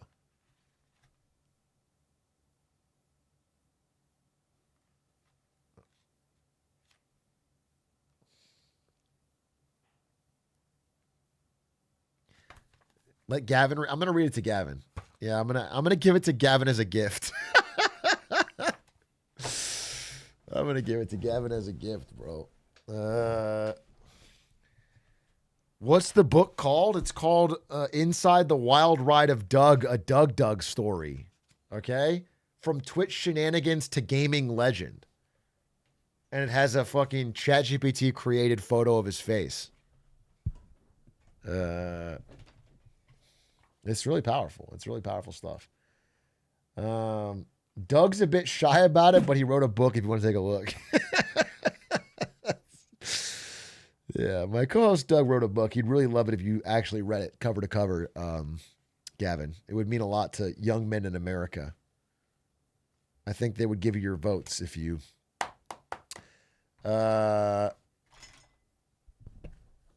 Guys and gals, I got a special surprise for you, all right? Now that we've discussed the news and made that part of the conversation, I have been grinding Silksong lately, and in response, or even prior to this, I think, the Atriarchy has created a special emo album. Do you guys have a link to the thing in order that I would like to reveal?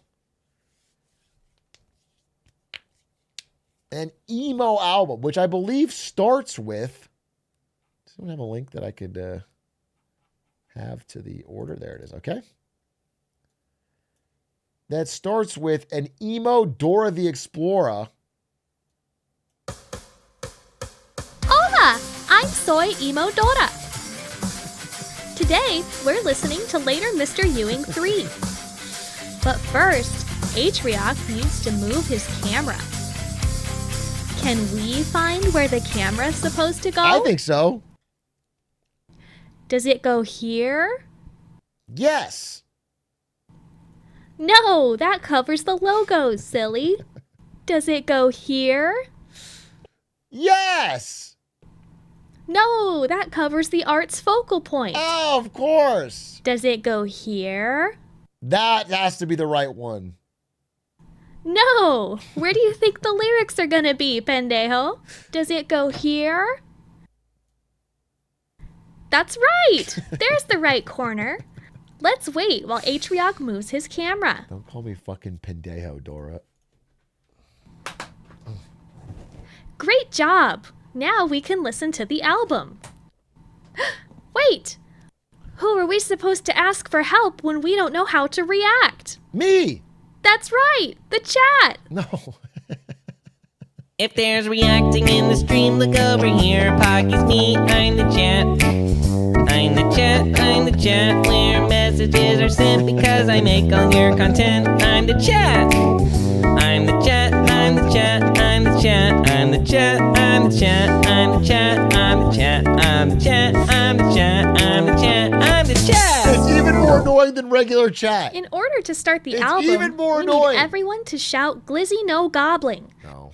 Everyone help us start the album. Resist. Glizzy no gobbling. Resist. Glizzy no gobbling. Resist. Glizzy no gobbling. Resist. Wow, we Don't did it! give in. Now we're all ready to listen Don't to Later fall Mr. for Ewing Emo 3. Dora. Vamonos! Listen to me, the streamer.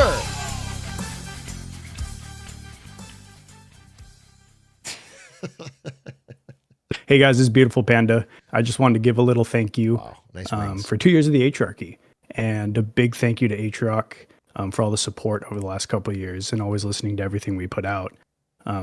This is our final public album, and everything in here is original, with most songs having taken about 7 months to a year to finish. So there's a lot of hard work and a lot of effort put into this.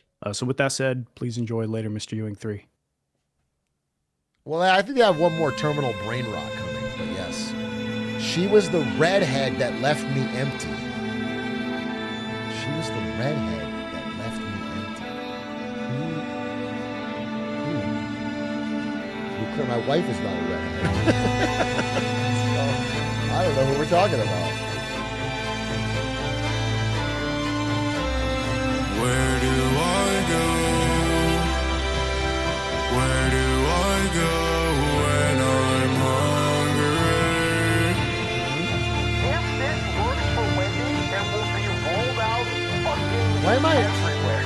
Something's not right. I can't go talk to Gavin Newsom tomorrow and they check my clip from last night and I'm looking at a marionette of myself strung up by a demon with a pentagram.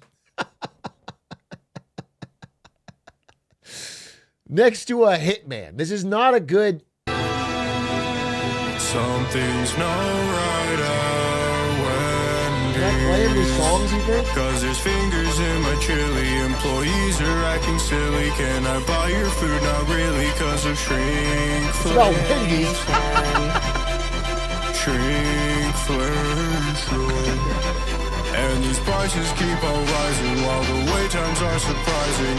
Can you hear the sirens call? I wanna die by nightfall. Wanna go to Wendy's, but I'm way too broke. Wanna go to Wendy's, but I'm way too broke.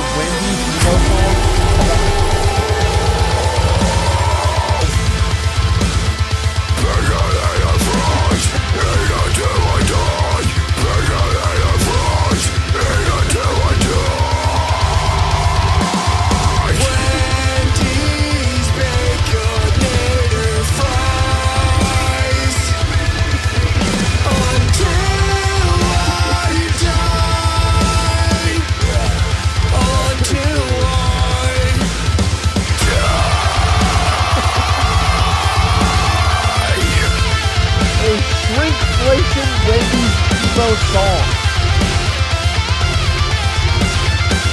It seems to be against Wendy's, but also kind of an ad for Baconator fries. Oh, it's too loud.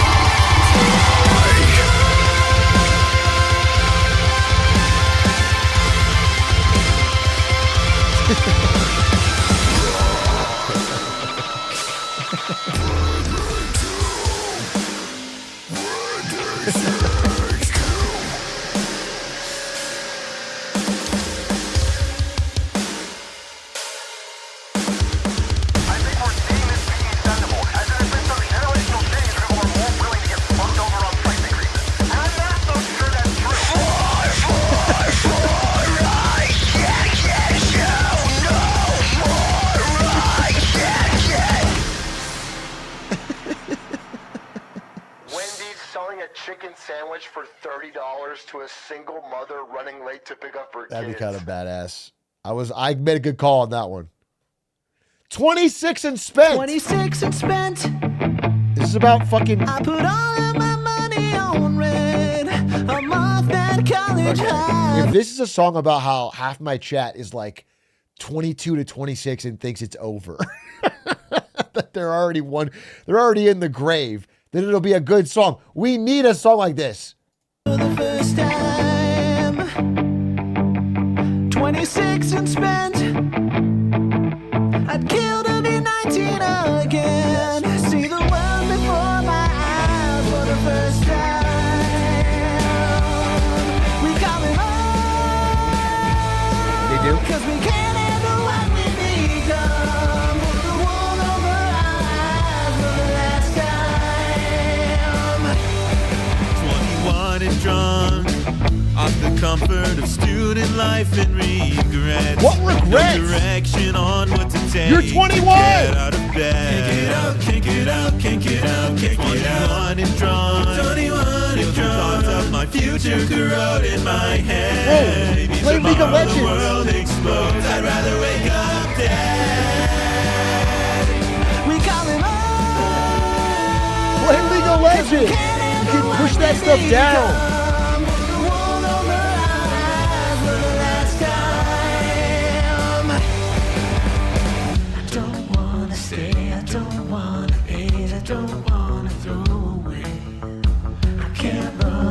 I don't think Big A wouldn't get this. Only the song understands me. Don't want it, don't got it. Just an agent slow way. Don't need your help, just let you live another day. We call him on, cause we can't handle what we because he's not that old. Pull the wool over our eyes for the last time. What if there was a song where it's like,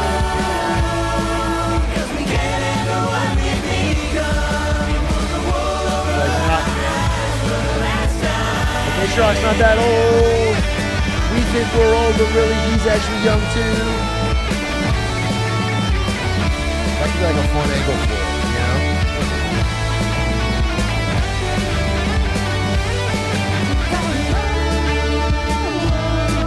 Cause we can't handle what we've become. The wool's over our eyes for the last time. I'm gonna be 30 this Christmas and this song is weirdly inspiring. It's inspiring?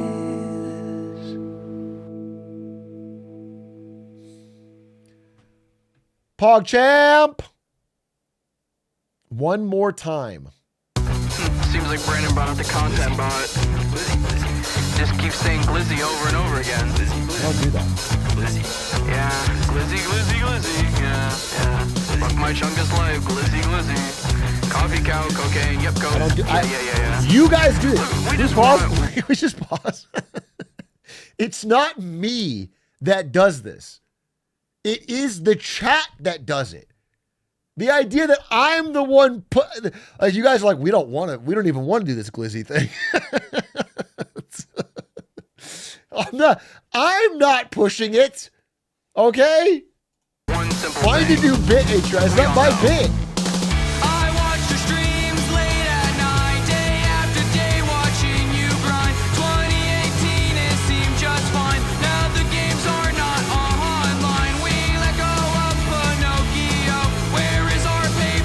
I beat it.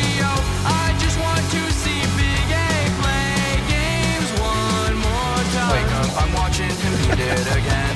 Believe it or doubt it, he'll lose in the end. Watching him grind until 4 a.m. Sleeping into it all over again.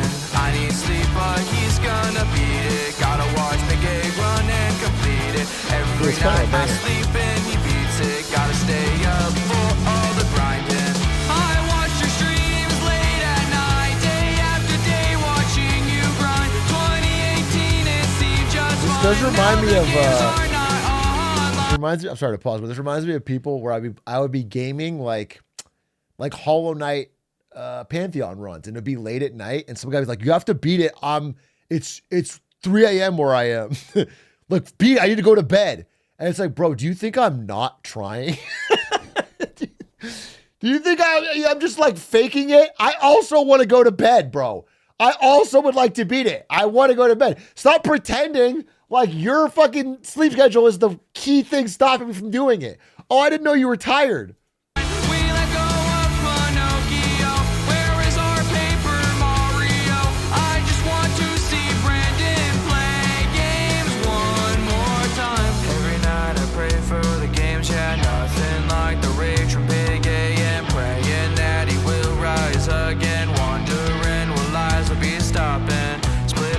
Cyberpunk not be every game chat rises to their feet, staying up till 4 a.m. cause we all want to see I'm playing Split Fiction again. We got a lot of Split Fiction fans out there desperate for me to finish Split Fiction. The Split Fiction army holds strong. We need more, less Silk Song, more Split Fiction. No, shut up, dude. There's no Split Fiction fraud.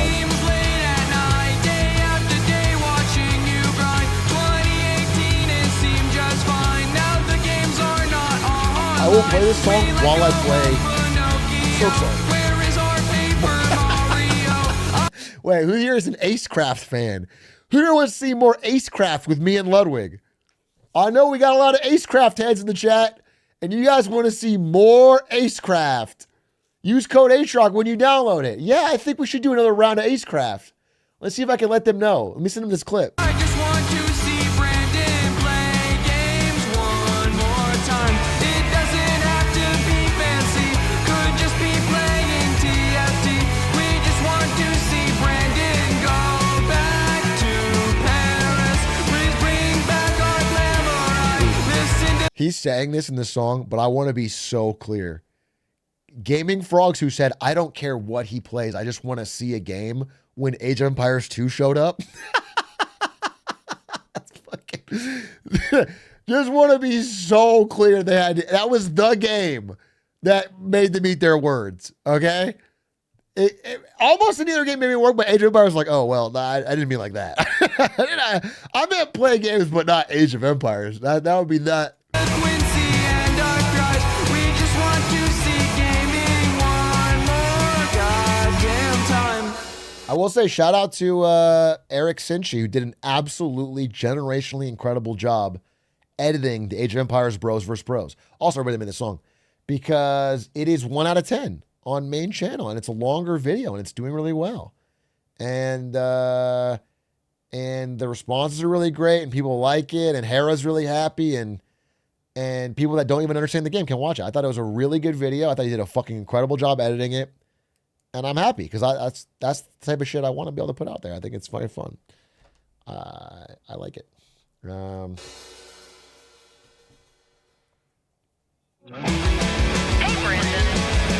Listen. Unsub from Big A. All right, we're skipping this one. We're skipping this one.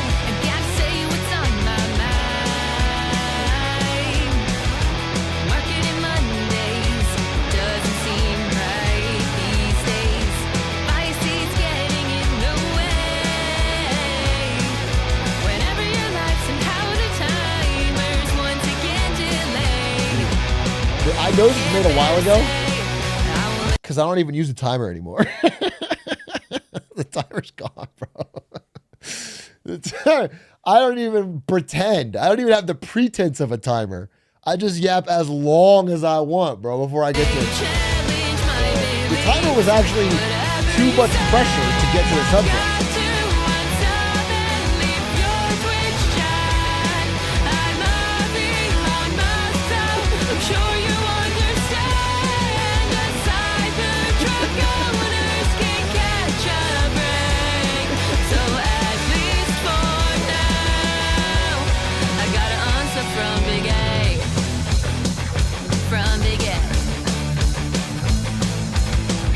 Wait, I'm sorry. What percent of my chat is Elon Musk worshiping Cybertruck owners? Is it higher than I thought? It's probably you. Probably 89, 100%. 100% of you. You guys are all pretty open-minded. I gotta say, given how much I sort of am negative on Elon Musk, it's good of you guys that you're able to get out of your bubble with that. It's actually really big. Despite all of you being diehard Elon supporters. You really support free speech, and I respect that.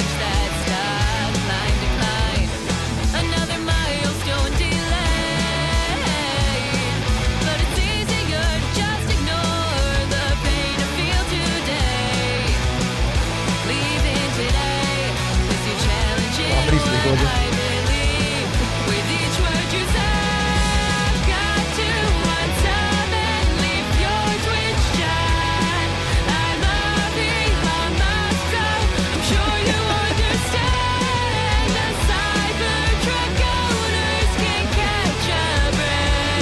Funny with the demon.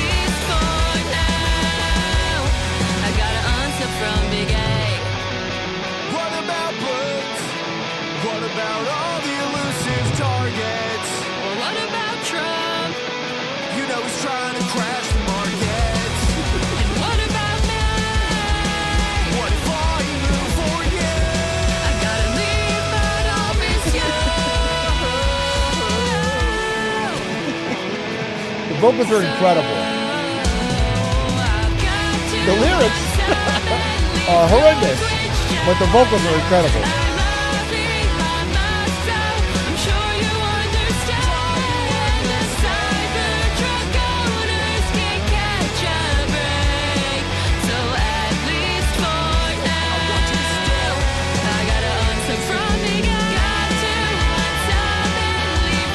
Every unsub I take $50 out of Adish's paycheck. So I'll be fine either way.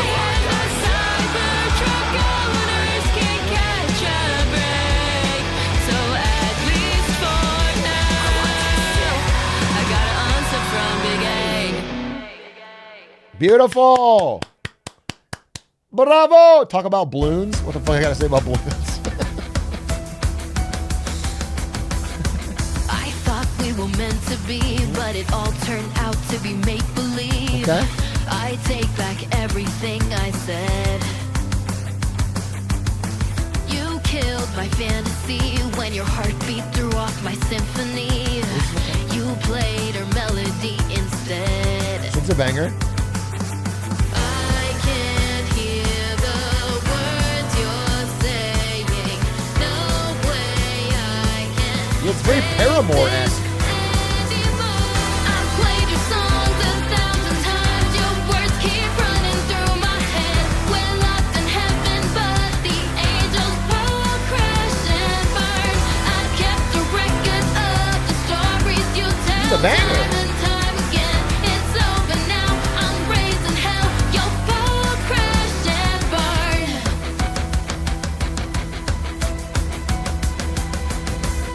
You meant the world to me. Tore down my walls so my soul can breathe. I don't like seeing my dead body strung up by a marionette, by the way. Consistently in the imagery.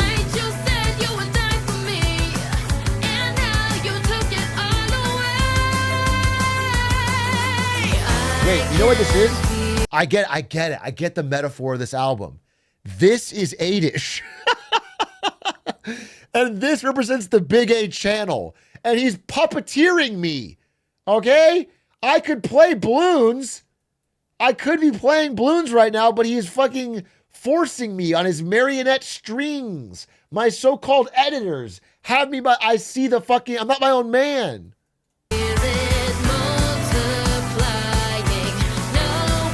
Not my call. Not my call. It's a really powerful message, actually.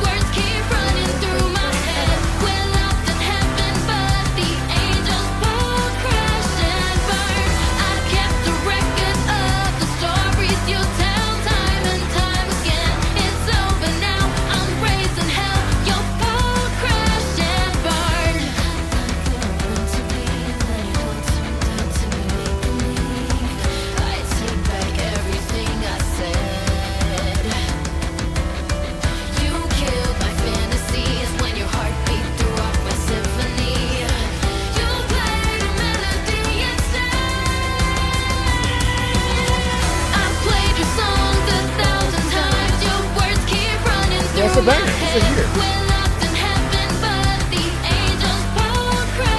Look at full album on when I'm driving Silk Song.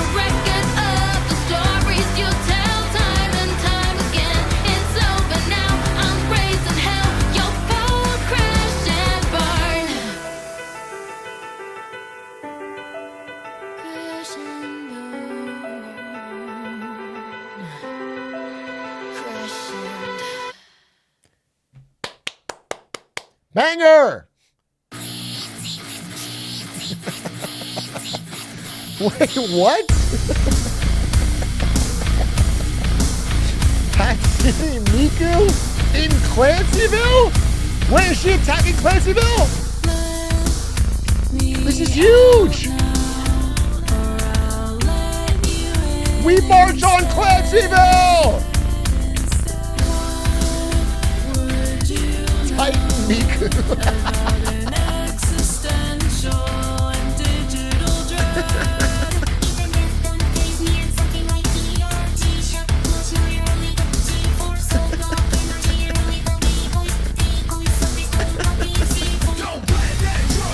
Holy shit, this video's a banger!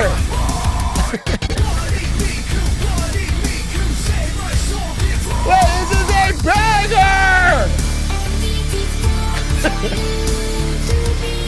Tear Clancyville down! Okay, somehow we have to get this in front of Congress when Clancyville testifies. Oh, sorry, when Dan Clancy testifies. He needs to answer for this. This needs to be explained by Dan Clancy in front of Congress.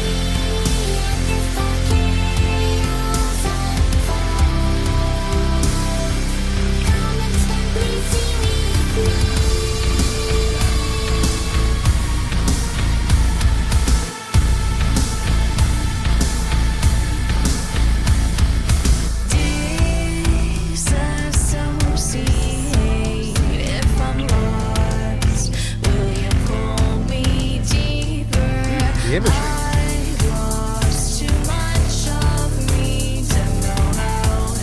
Wait, are those my hands? Okay, no. Okay, I was like, wait, why are there...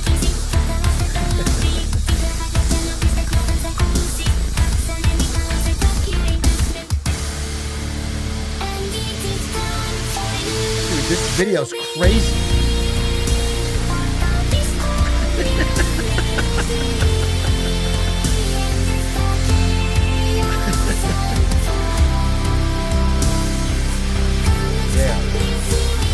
I mean, I feel somewhat bad for the citizens of Clancyville, but they made their choice siding with Dirty Dan.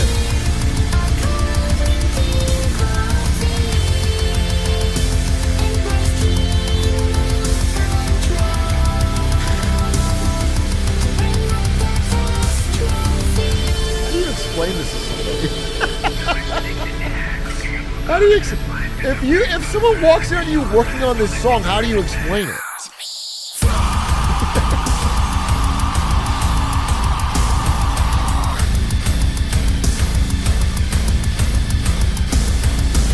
There's so much you have to know.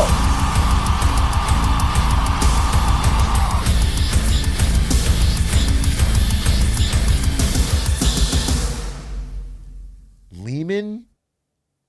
Ego death? That was crazy. That was fire. Bravo! Unreal video. Unreal song, but unreal video too. Crazy. She's wearing. Wait, I gotta go back. Oh, I can't. Fuck. Bloodstream featuring Ronnie, Beautiful Panda, Addy Daddy, Beautiful Panda, Shasta, Kimmel,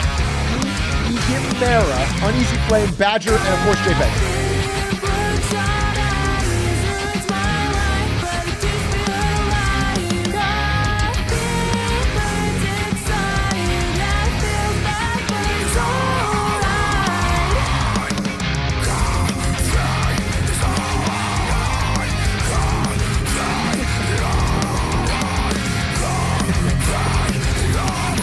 This is good for those of you with coffee addictions and corporate jobs.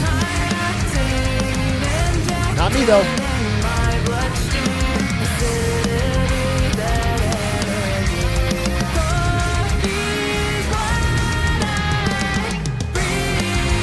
I can't relate, but I get your energy. It's infectious.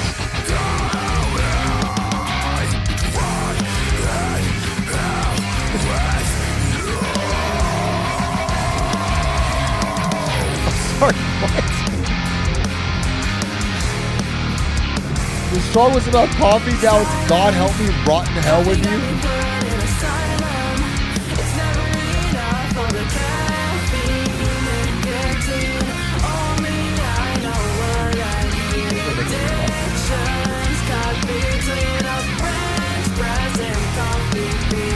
Someday I'll be free from this voice that's killing me. Somebody come save me. See a cow that haunts my sleep. Backstab me, espresso shower when I'm feeling lit off that I've never shown. Switch to lean and snorting coke. I can espresso my depression. Do you think she stole the song Espresso from this song?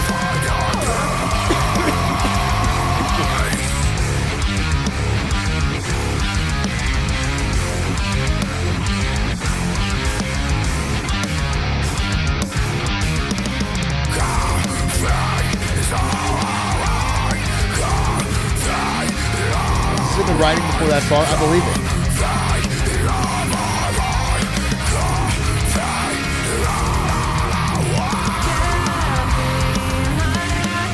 Very unrelatable song, honestly. My toughest one to really get into the mind space.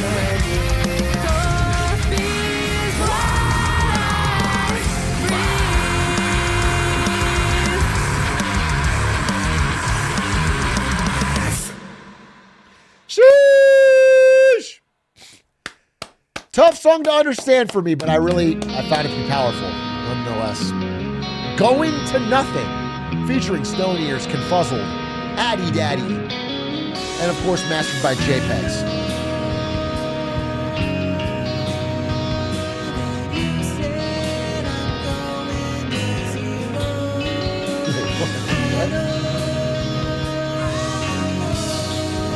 This is about Carvana? Is this about fucking Carvana?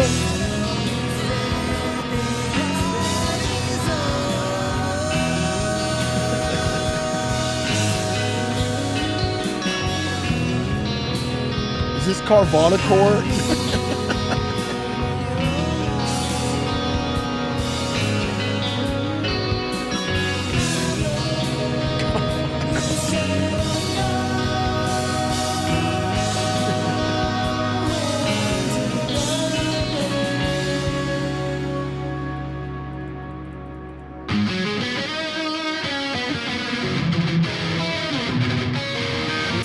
Said you need me, that I'm just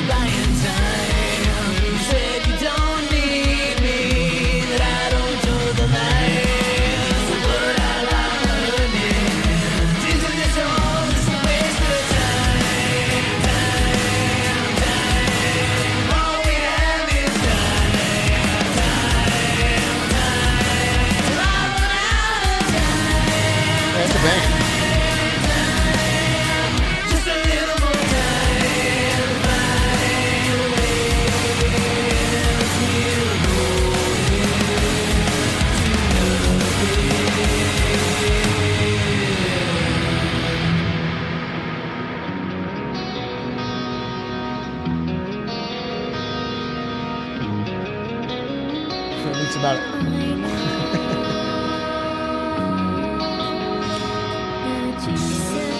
Because I said a couple companies going to zero. Carvana's the only one I could.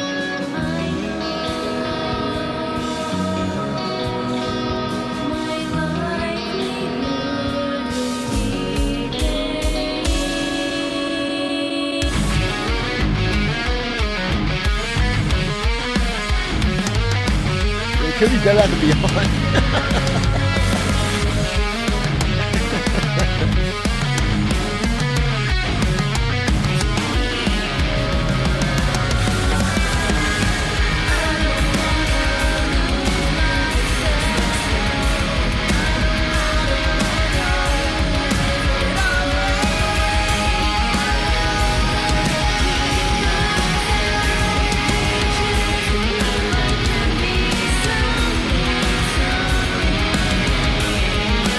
Playing this album max volume during the Gavin Newsom interview. Yeah, while he's talking. I'm going to drown him out with this.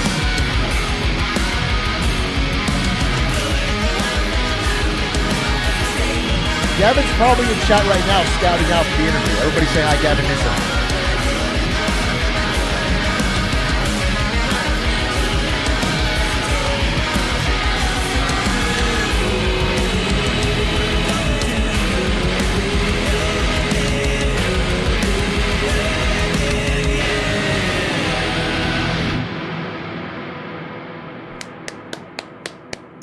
Going to nothing. Choose a clip from that next time I talk about a stock going to zero. Little do you know Interlude. how I'm breaking while you fall asleep. The song that never leaves the community. Do you know I'm still haunted. Everyone's by done a the cover. memories. Little do you know I'm trying to pick myself up piece by piece. Little do you know I need a little more time. Beautiful. We need to get Psychic on the mic again with his adult voice. The more your anxiety builds within those periods of time, and it makes it harder and harder to finally convince yourself to put yourself out there. Don't put Aiden in this album. The things that I think maybe your parents or their parents. I already hear enough of Aiden at work, dude. I don't need to hear more Aiden. I'm in the calm before the storm, in a place where it never rains. Monitor the situation and pray that tomorrow won't be the same as today, the same as yesterday. And all the memories I think about are memories we should have had, where you don't have to think before you love me back. I'm getting tired of asking questions that I shouldn't have to ask. And in this downward spiral of things that may be, I start to wonder if maybe it's not me that's driving me crazy. I'm kind of used to being used as a pawn, but not being downright experimented on. Great Pushing duo. my brain till I go insane. Nothing ever happens. Nothing ever happens. I'm sweating until my skin is sore, thinking of everything I've been before. I'm still the same, guess I couldn't change. Nothing ever happens. Nothing ever happens. Nothing ever happens. I feel like a lot of things have happened. I feel like too much has happened. I have to try so hard just to feel. I'm seeking refuge. This is written before everything happened. I see. With the slightest hint of being real, I'm grounded alone, and everything lost has been long forgotten. Swollen lymph nodes and a star's cerebral flow. What did I miss? Why is my brain rotten? But if it all goes to shit,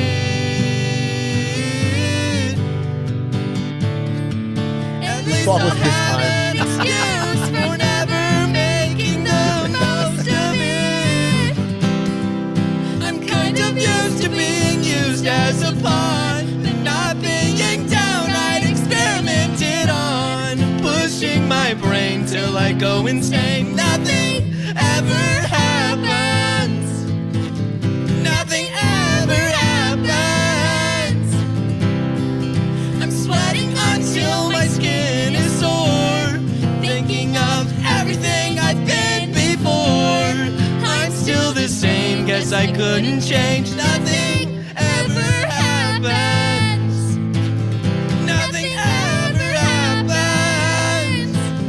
Nothing ever happens. You went for a lighter.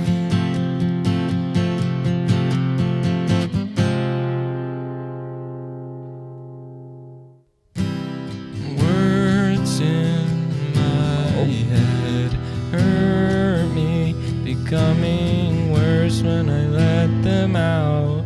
I'm just a victim of what I think about. If I don't think about it, will it all just go away? Turn it off, put it down, everything will be okay. If you don't think about it, maybe it'll all just go away. Turn it off, put it down, everything will be okay. If we don't think about it, will colors bleed into the gray? And if it all just went away, do you think that we could change?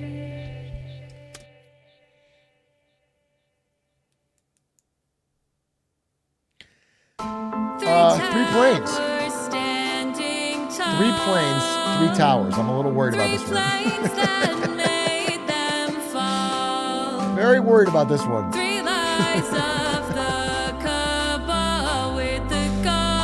Try and act like we can't recall. Feeling like the third tower on that day. What tower? The What other day? two getting hit by planes. Governments to cover up, so cheating chromas double up. And the moon landing had some after effects touching up. I'm not saying Kubrick did. Is this a song about a conspiracy theory that there was a third twin tower?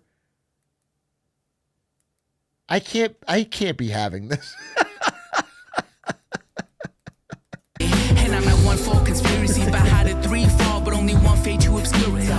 Between you and me, I'm not on crack, but I used to be enlightened. Be on crack? When it came to As a storyteller? numbers, 3 towers, 3 planes, 3 sides to a pyramid, the iron mark of Cain. The Coca-Cola seems to be complicit all the same. The Pepsi quells the crowds, but the Coke called global rage. Yin yang, 3 booms, big bang, big yang, 3 boom, fifth man, 3 threes, 1 9 2 ones. Think about it.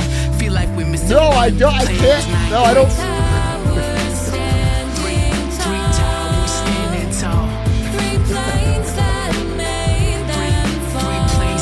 It doesn't make so much sense.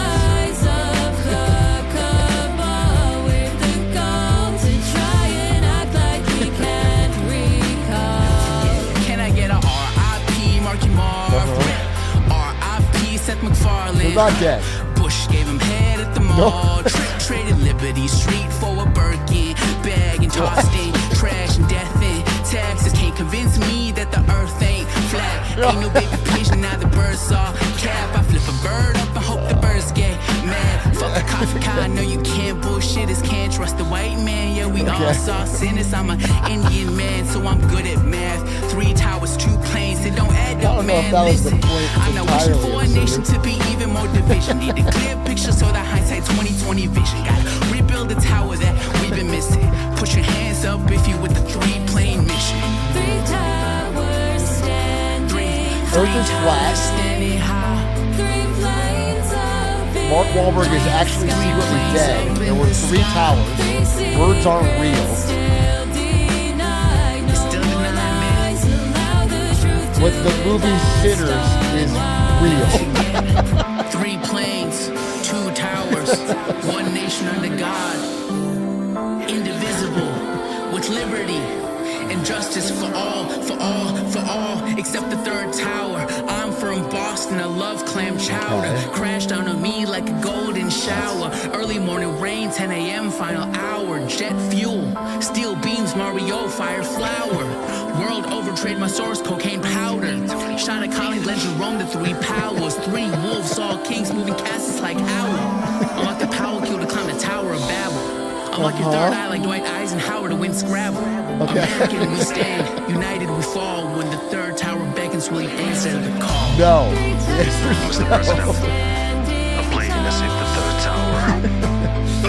Are you implying that Mario was behind 9/11 in some way? That the fire flower melted steel beams?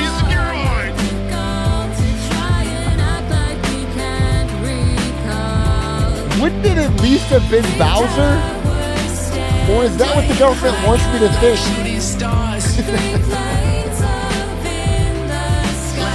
Like shooting stars. Exactly. Okay, now I'm getting it. Like shooting stars. Wow, that was powerful. J is for friends.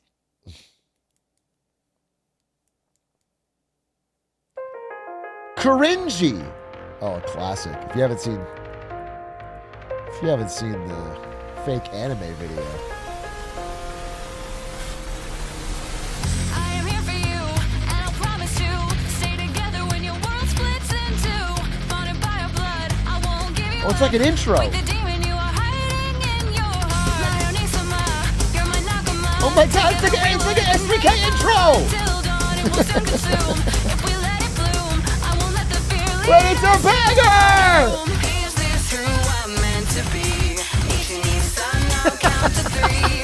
Take my hand, don't fade away. Love only Wait, it's an actual banger! Will you wait for me? Are you there for me? Where I No matter where you'll be. I gotta send it to Toph. Because I'm gonna meet Toph in San Francisco tomorrow. I'm sending him to him right now. He has a part to play in all this.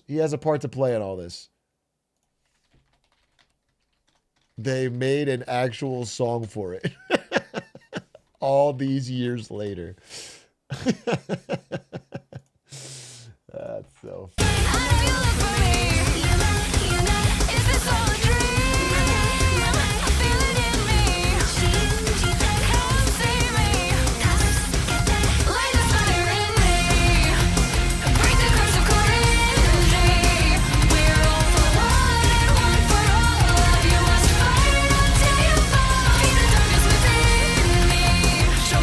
This would be an incredible anime intro.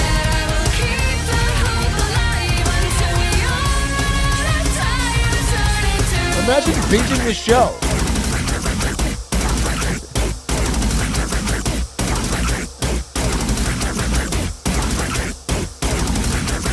Heart is beating fast, embrace the fire blast. All alone and I'm surrounded by my past. What I have to do to get through to you. Cut the wire, let the darkness shine right through. Can't wait anymore for you to break the door. Come and get me, this will be our last encore. Take me to the place, the one they can't erase. Queen will lead the party, sure my fulfill grace and desire is all I see. Your kingdom will fall and bow down. It feels so real.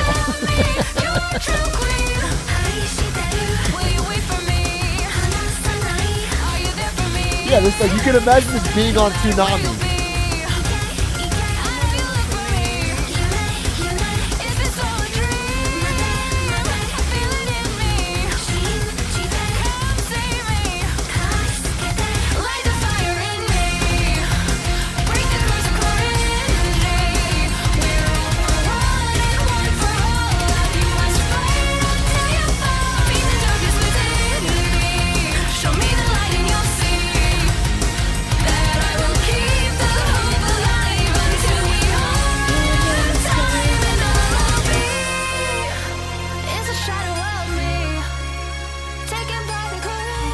I'm fluent Japanese. I don't know what this is. You haven't seen S3K?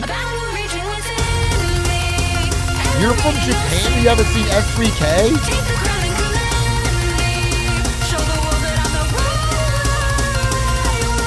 It's an incredible. I'm not much of an anime guy, but it's an incredible. It's a deep cut. I would watch it. If you like anime, S3K is probably the best one.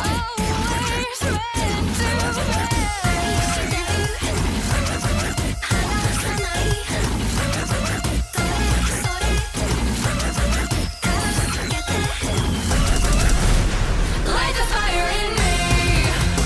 Break the curse of cringy. We're all for one and one for all. You must fight until you fall. Be the love that's within me.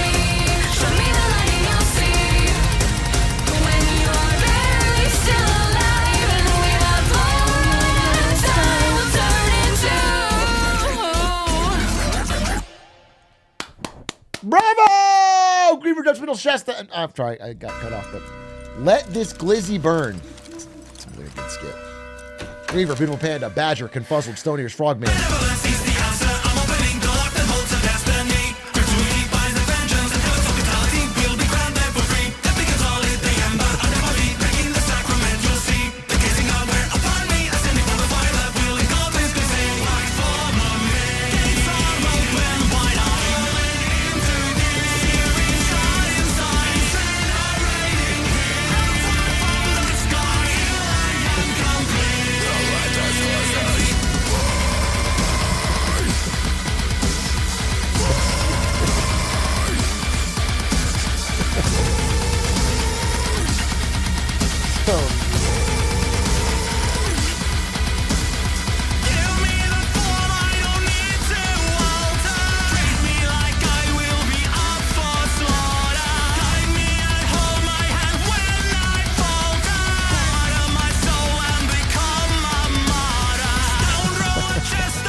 A faker!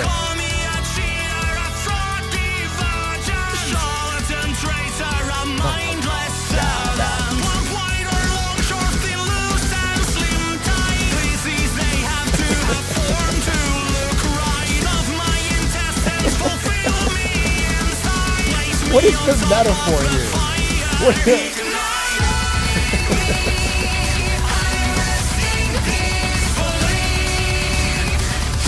hot dog?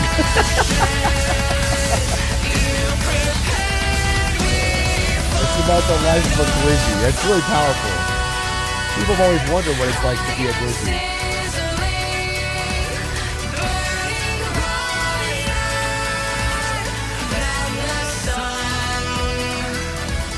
Scorsese would say Goodfellas about a couple of good fellas.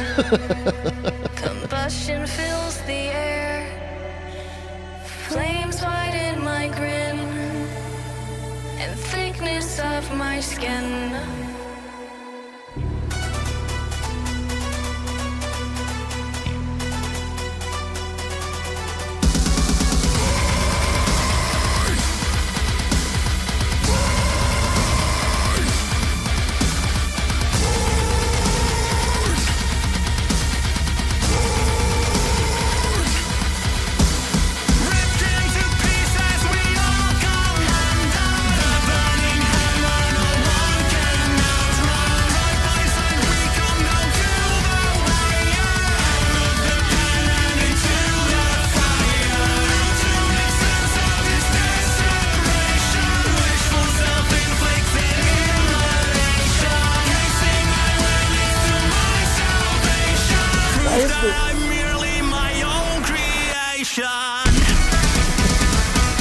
From the POV of a glizzy, how does that make sense?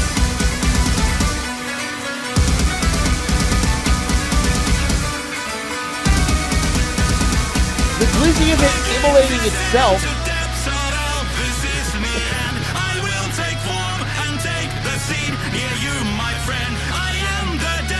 You gotta really think. I don't think you have to think at all. I think you guys wouldn't think.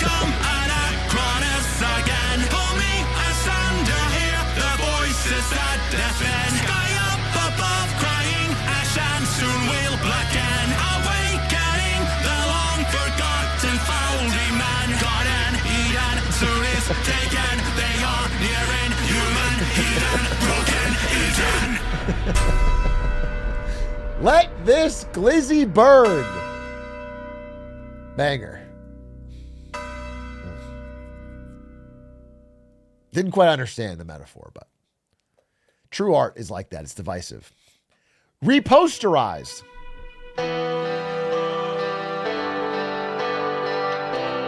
Written by, featuring J-Cat and AZ. Produced by J-Cat. Mastered by JPEX.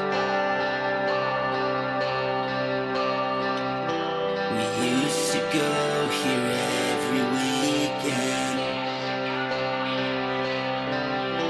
We used to eat here just for fun. But now you won't even call me. You haven't even met my son.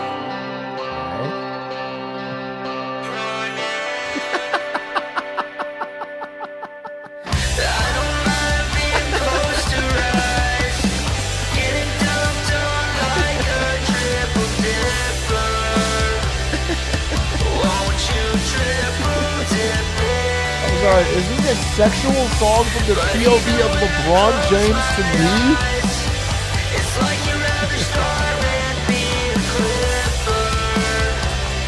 Who came up with this idea? I love for LeBron is not sexual. I don't even remember if I've ever seen LeBron posterize somebody. I don't know. I don't think I've ever seen. Who said I've seen Jordan posterize people. LeBron is definitely posterized people, by the way. My metabolism's gone, and so are you. This used to be everything, now it's just food. As if this wasn't love, and I'm misunderstood. There's no happy hour in this neighborhood. It's a LeBron X Chili song.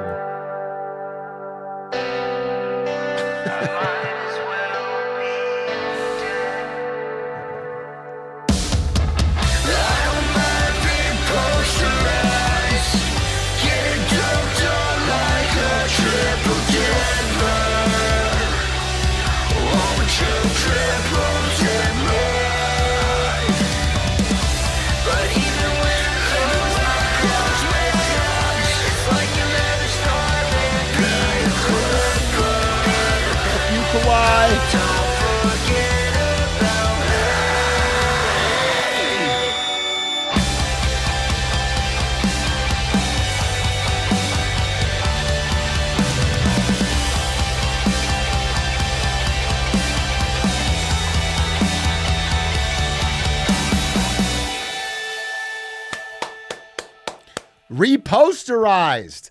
The only LeBron Chili song you're going to find out there in the world. Unless this group made another one. Caffeine. He dreams of caffeine when he sleeps. Cause every moment he's awake feels like a nightmare. It's also not true. He needs the silence just to breathe. He knows the voices in I don't have voices in my head, I have voices in my fucking chat. There's coffee in my veins. I am the coffee, I steady percolate through the pain. These swirling thoughts often foggy and steaming up my brain. I need a reason for breathing, not just seasoning gain. I thought it was a game, just like that new being stupid, getting toasted by Cupid over an open flame. And so I ready aim. Like you don't even get the lyrics. At the fire, even a burning empire. It's like it's a level than other levels. From the ground up into a French press. It's that compression of pressure pressing me to my best. I'm talking fair trade, no longer their behest. Cause when that book gets beheaded, the caffeine's all a mess. I am that caffeine, I changed all of my dreams. See emptiness and filling the black with dark Y'all ain't dreams. hearing it. And the bar screams, come on, grace me, I dare you. Can't even get to this level, no amount to anything. Oh, you gotta listen, dude. The bar's behind the bars.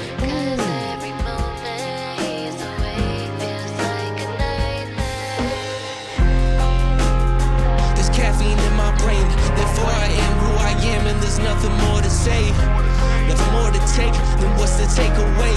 If you saw cracks in my act, would you then call me a fake? Like one of the deepest layers to this shit, I just want to say that one of the deepest layers to this shit is the fact that like what they're really trying to say is that I don't drink coffee at all and have never drinking coffee, and that's like a core part of who I am as a person. It's like they're kind of like peeling away till they get to what the truth is, which I think is really cool.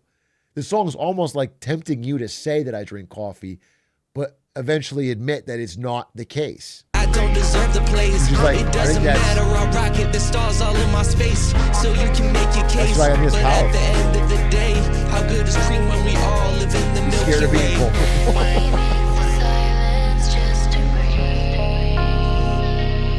Media literacy is at an all-time low.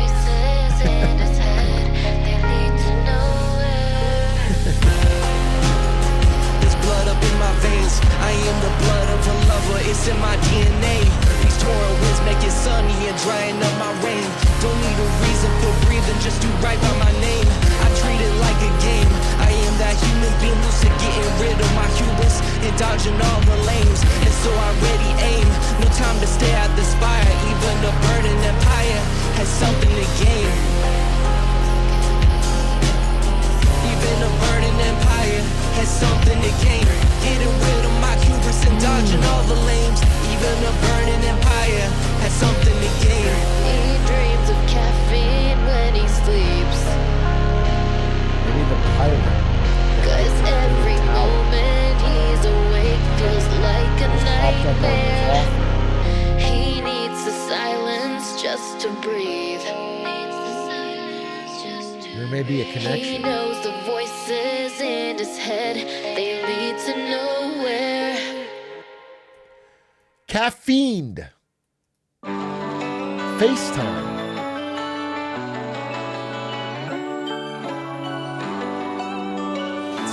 CEO, M17 and JPEGs. But I always say his name wrong.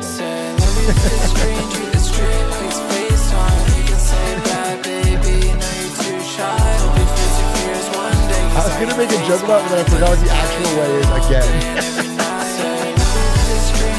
I was gonna do it wrong, but then I forgot what the wrong way was.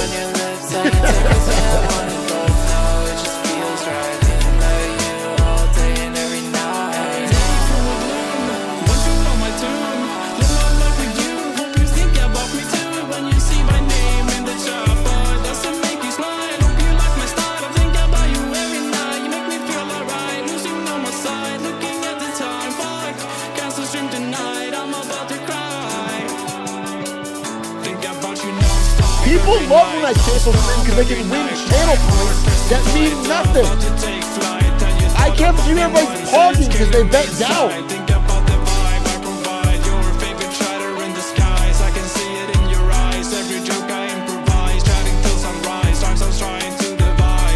Okay, chat, hands up if the song's about you. If you know you're actually the funniest chatter and everybody else recognizes it and I recognize it.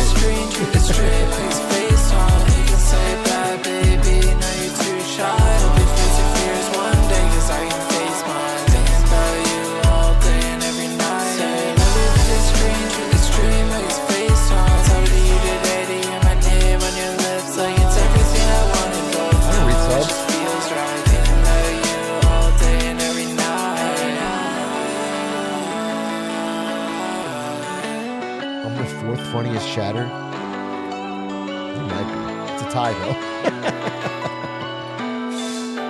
It's a tie.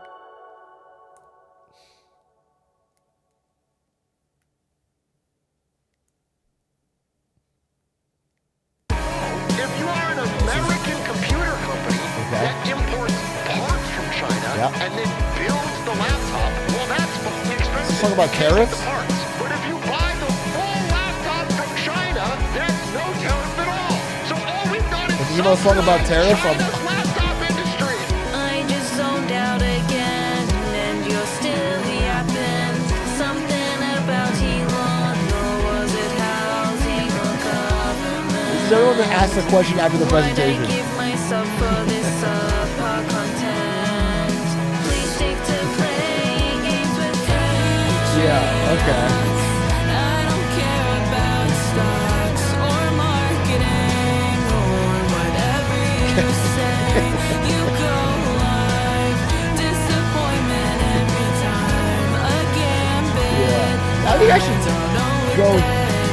more queso-like. It's all been said before. What's the difference between Bitcoin and There is a big difference. I don't care. It's easy to ignore everyone else and listen to me. I like it. Go by as I realize the stream tonight's all about the stock market. Big AI can't take my mind off the games and grinds that you abandoned to your fences. Instead of bonds and bells, instead of talking on of China sales, how about we enjoy each other's presences? You're my refuge resident, it's evident you see the Let's go to bars. can't fulfill my need to watch you pop blue to BTD or innocent living heaven. I don't care about stocks or marketing or whatever you say. You go live, disappointment every time. A gambit, I don't know what that is. I'm so bored. It's all been said before. What's the difference A between nice Jerry verse in the middle. I don't care. It's easy to ignore everyone else and listen to me. What the fuck's a gambit? Who knows? What the fuck's a gambit? Oh. What the fuck's a gambit? What the fuck's a gambit? Tell me. Where the fuck your hair went? Go and play some Hitman. I don't give a fuck what Stupid fucking streaming. all you talk is tyrants. It's like you don't even care. It's like, I think Taylor's pretty important, actually. Cause I still don't know what the fuck's a gambit. Atrioc. I don't care about stocks or I would say it's all stocks. or whatever. Maybe it's stocks in the context of the larger picture, but I'm not like a stock guy. Disappointment every time. I feel like the song's not really listening to my response. Don't know what that is. I'm so bored. It's all been said before. What's the It's a below the hairline shot. Bitcoin and NFTs? I don't care. It's easy to ignore everyone else and listen to me. Wow. What a tough to decipher song where I don't really know what they were trying to get at, but lost history, I guess. Wedney's. Wedney's, I love is a glow when I'm with you. I feel all the hues Take of one on red, purpose? scarlet, ruby, garnet bursting from inside my heart when you're here. Such joy, such love. Don't you get it? This love is real. I know it. I feel it because of you. When I see that freckled grin upon your face, those red curls upon your brow, when I see you, I know I'm home.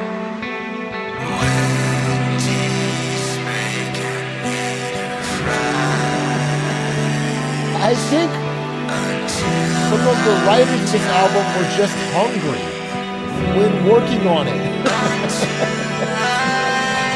I don't think we talked about Whitney's Baconator Fries.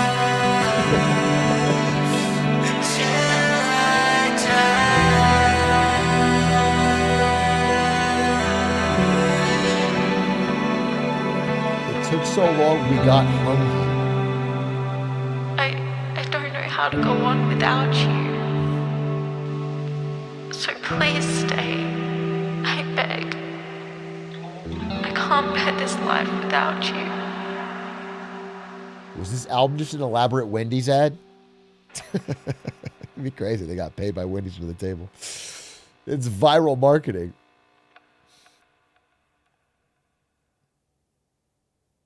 Monster in the Woods. Our penultimate track. Written by Pay the Musician, featuring Beautiful Panda and Griever. Mastered by JPEGs. Monster in the Woods. Countdown. till the day it comes again. Hey, as a writer, likes to turn characters like the coffee cow into an actual lore. So I fear that Monster in the Woods will somehow continue the elaborate lore that, again, shouldn't exist for a Reddit-based post about a drink that I don't consume. In this town, with this curse will meet its end. Oh, it's a cover of the... It's the follow-up song. Yeah. As the moonlight hits the ground, stay inside as you hear the Did Pay know about the cover? I think you want to hear it. seems to highlight all my fear. Time is fleeting as it draws near. Countdown till the day it comes again. I'm playing ball with Pay on Saturday, which is crazy. In this town, You know, it really is funny that Pay the Musician is a person that I came in contact because he wrote coffee cow related songs in my chat. And now I'm going to play basketball with him and he's dating one of my friends. It's like that he met at the Atriarchy concert. I just think that's funny. I think that's that's like how, that's crazy how that all worked out. He made coffee cow songs and songs about the glamour eye. with this curse will be its end. A shriek in the night as you hide and pray. A fight for your life till the light of day. A cow in the night hunting down its prey. With caffeine coursing through its veins. Never fight if you value your life. But the midnight is a good night to die. Unless we fight for our livelihood. Fight for what is right against the monster in the woods. The monster in the woods is staring back at me. I think the monster in the woods is insecurity inside of a ball. I think the song is about the monster in the woods, the metaphor for like improving yourself.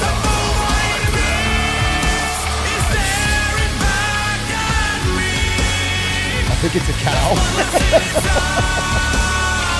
No, I don't think so. I don't see how you can read it as a cow in any way. Till the day it comes again. And this town, with this curse, will meet its end.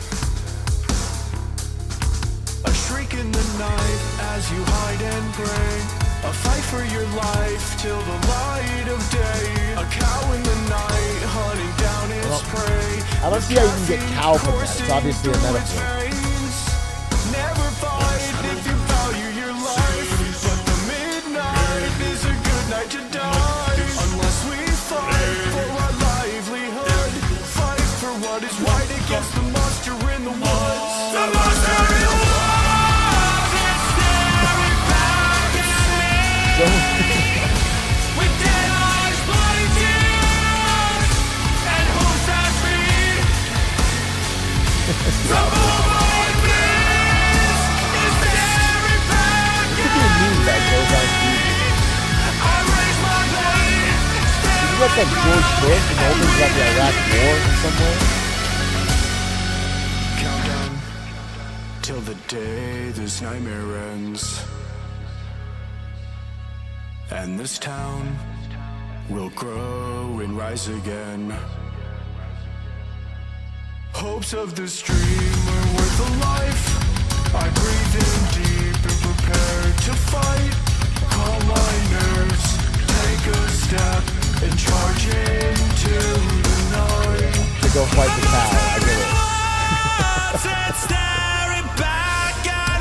Yeah. You have to save your town by murdering a cow.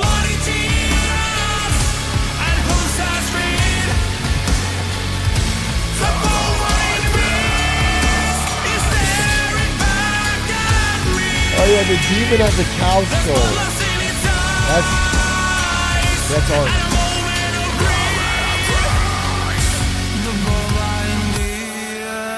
Is staring back at me. I raise my blade, stand my ground, and breathe in deep. Beautiful cover. A deep metaphor that few can untangle. Silken Song. Oh, this is our. This is the one we've been playing. This is an absolute Silk Song banger.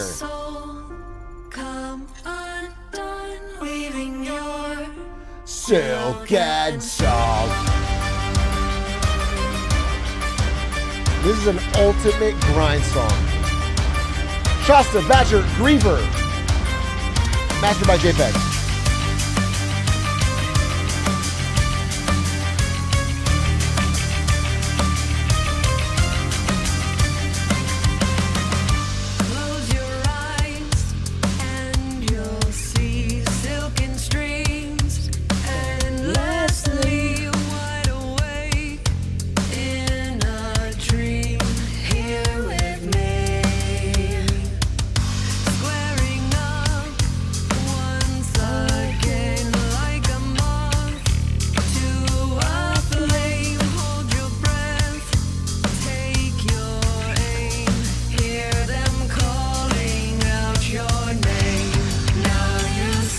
Song helped me beat Savage Beastfly Mark II.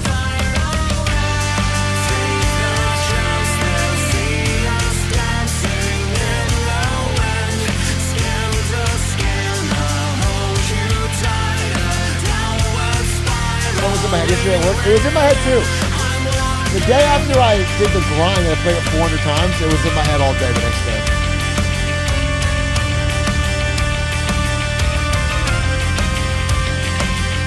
Also a song with I'm Locking In as the bridge, I guess.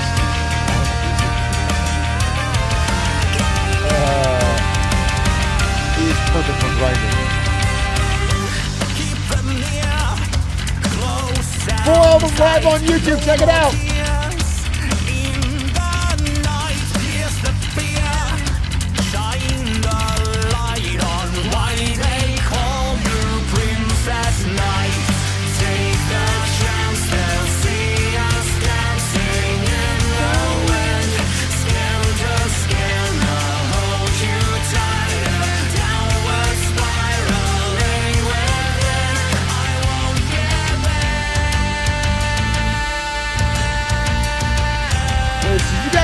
Silk Song, Silken Song, after the album was done as a bonus. Because the timing is yeah, okay, that makes sense. Come undone, weaving your silken song. Because how would you know if Silk Song was Team Cherry told him early.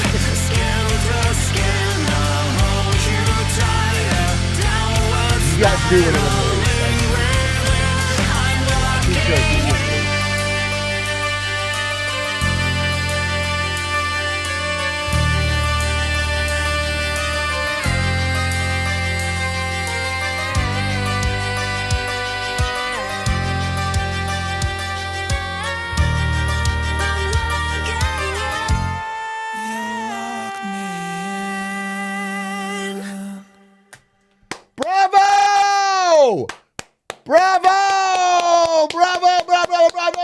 Absolute Cinema.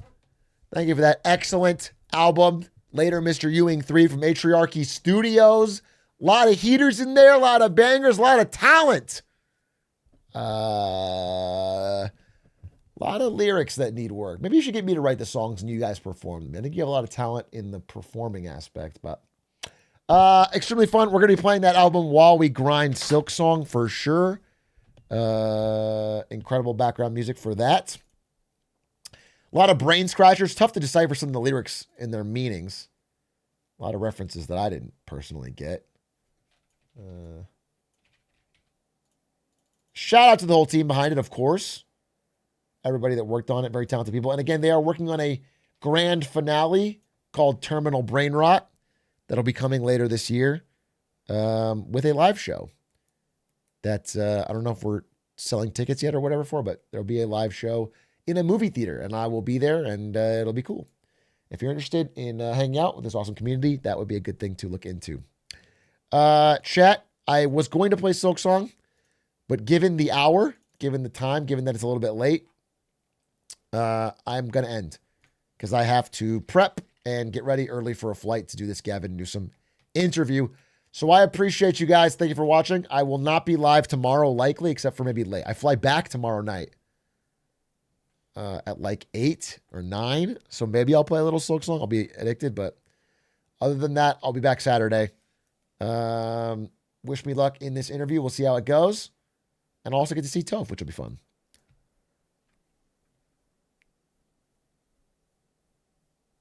Goodbye. Good luck. Thank you guys for watching. And see you on Saturday. Good night.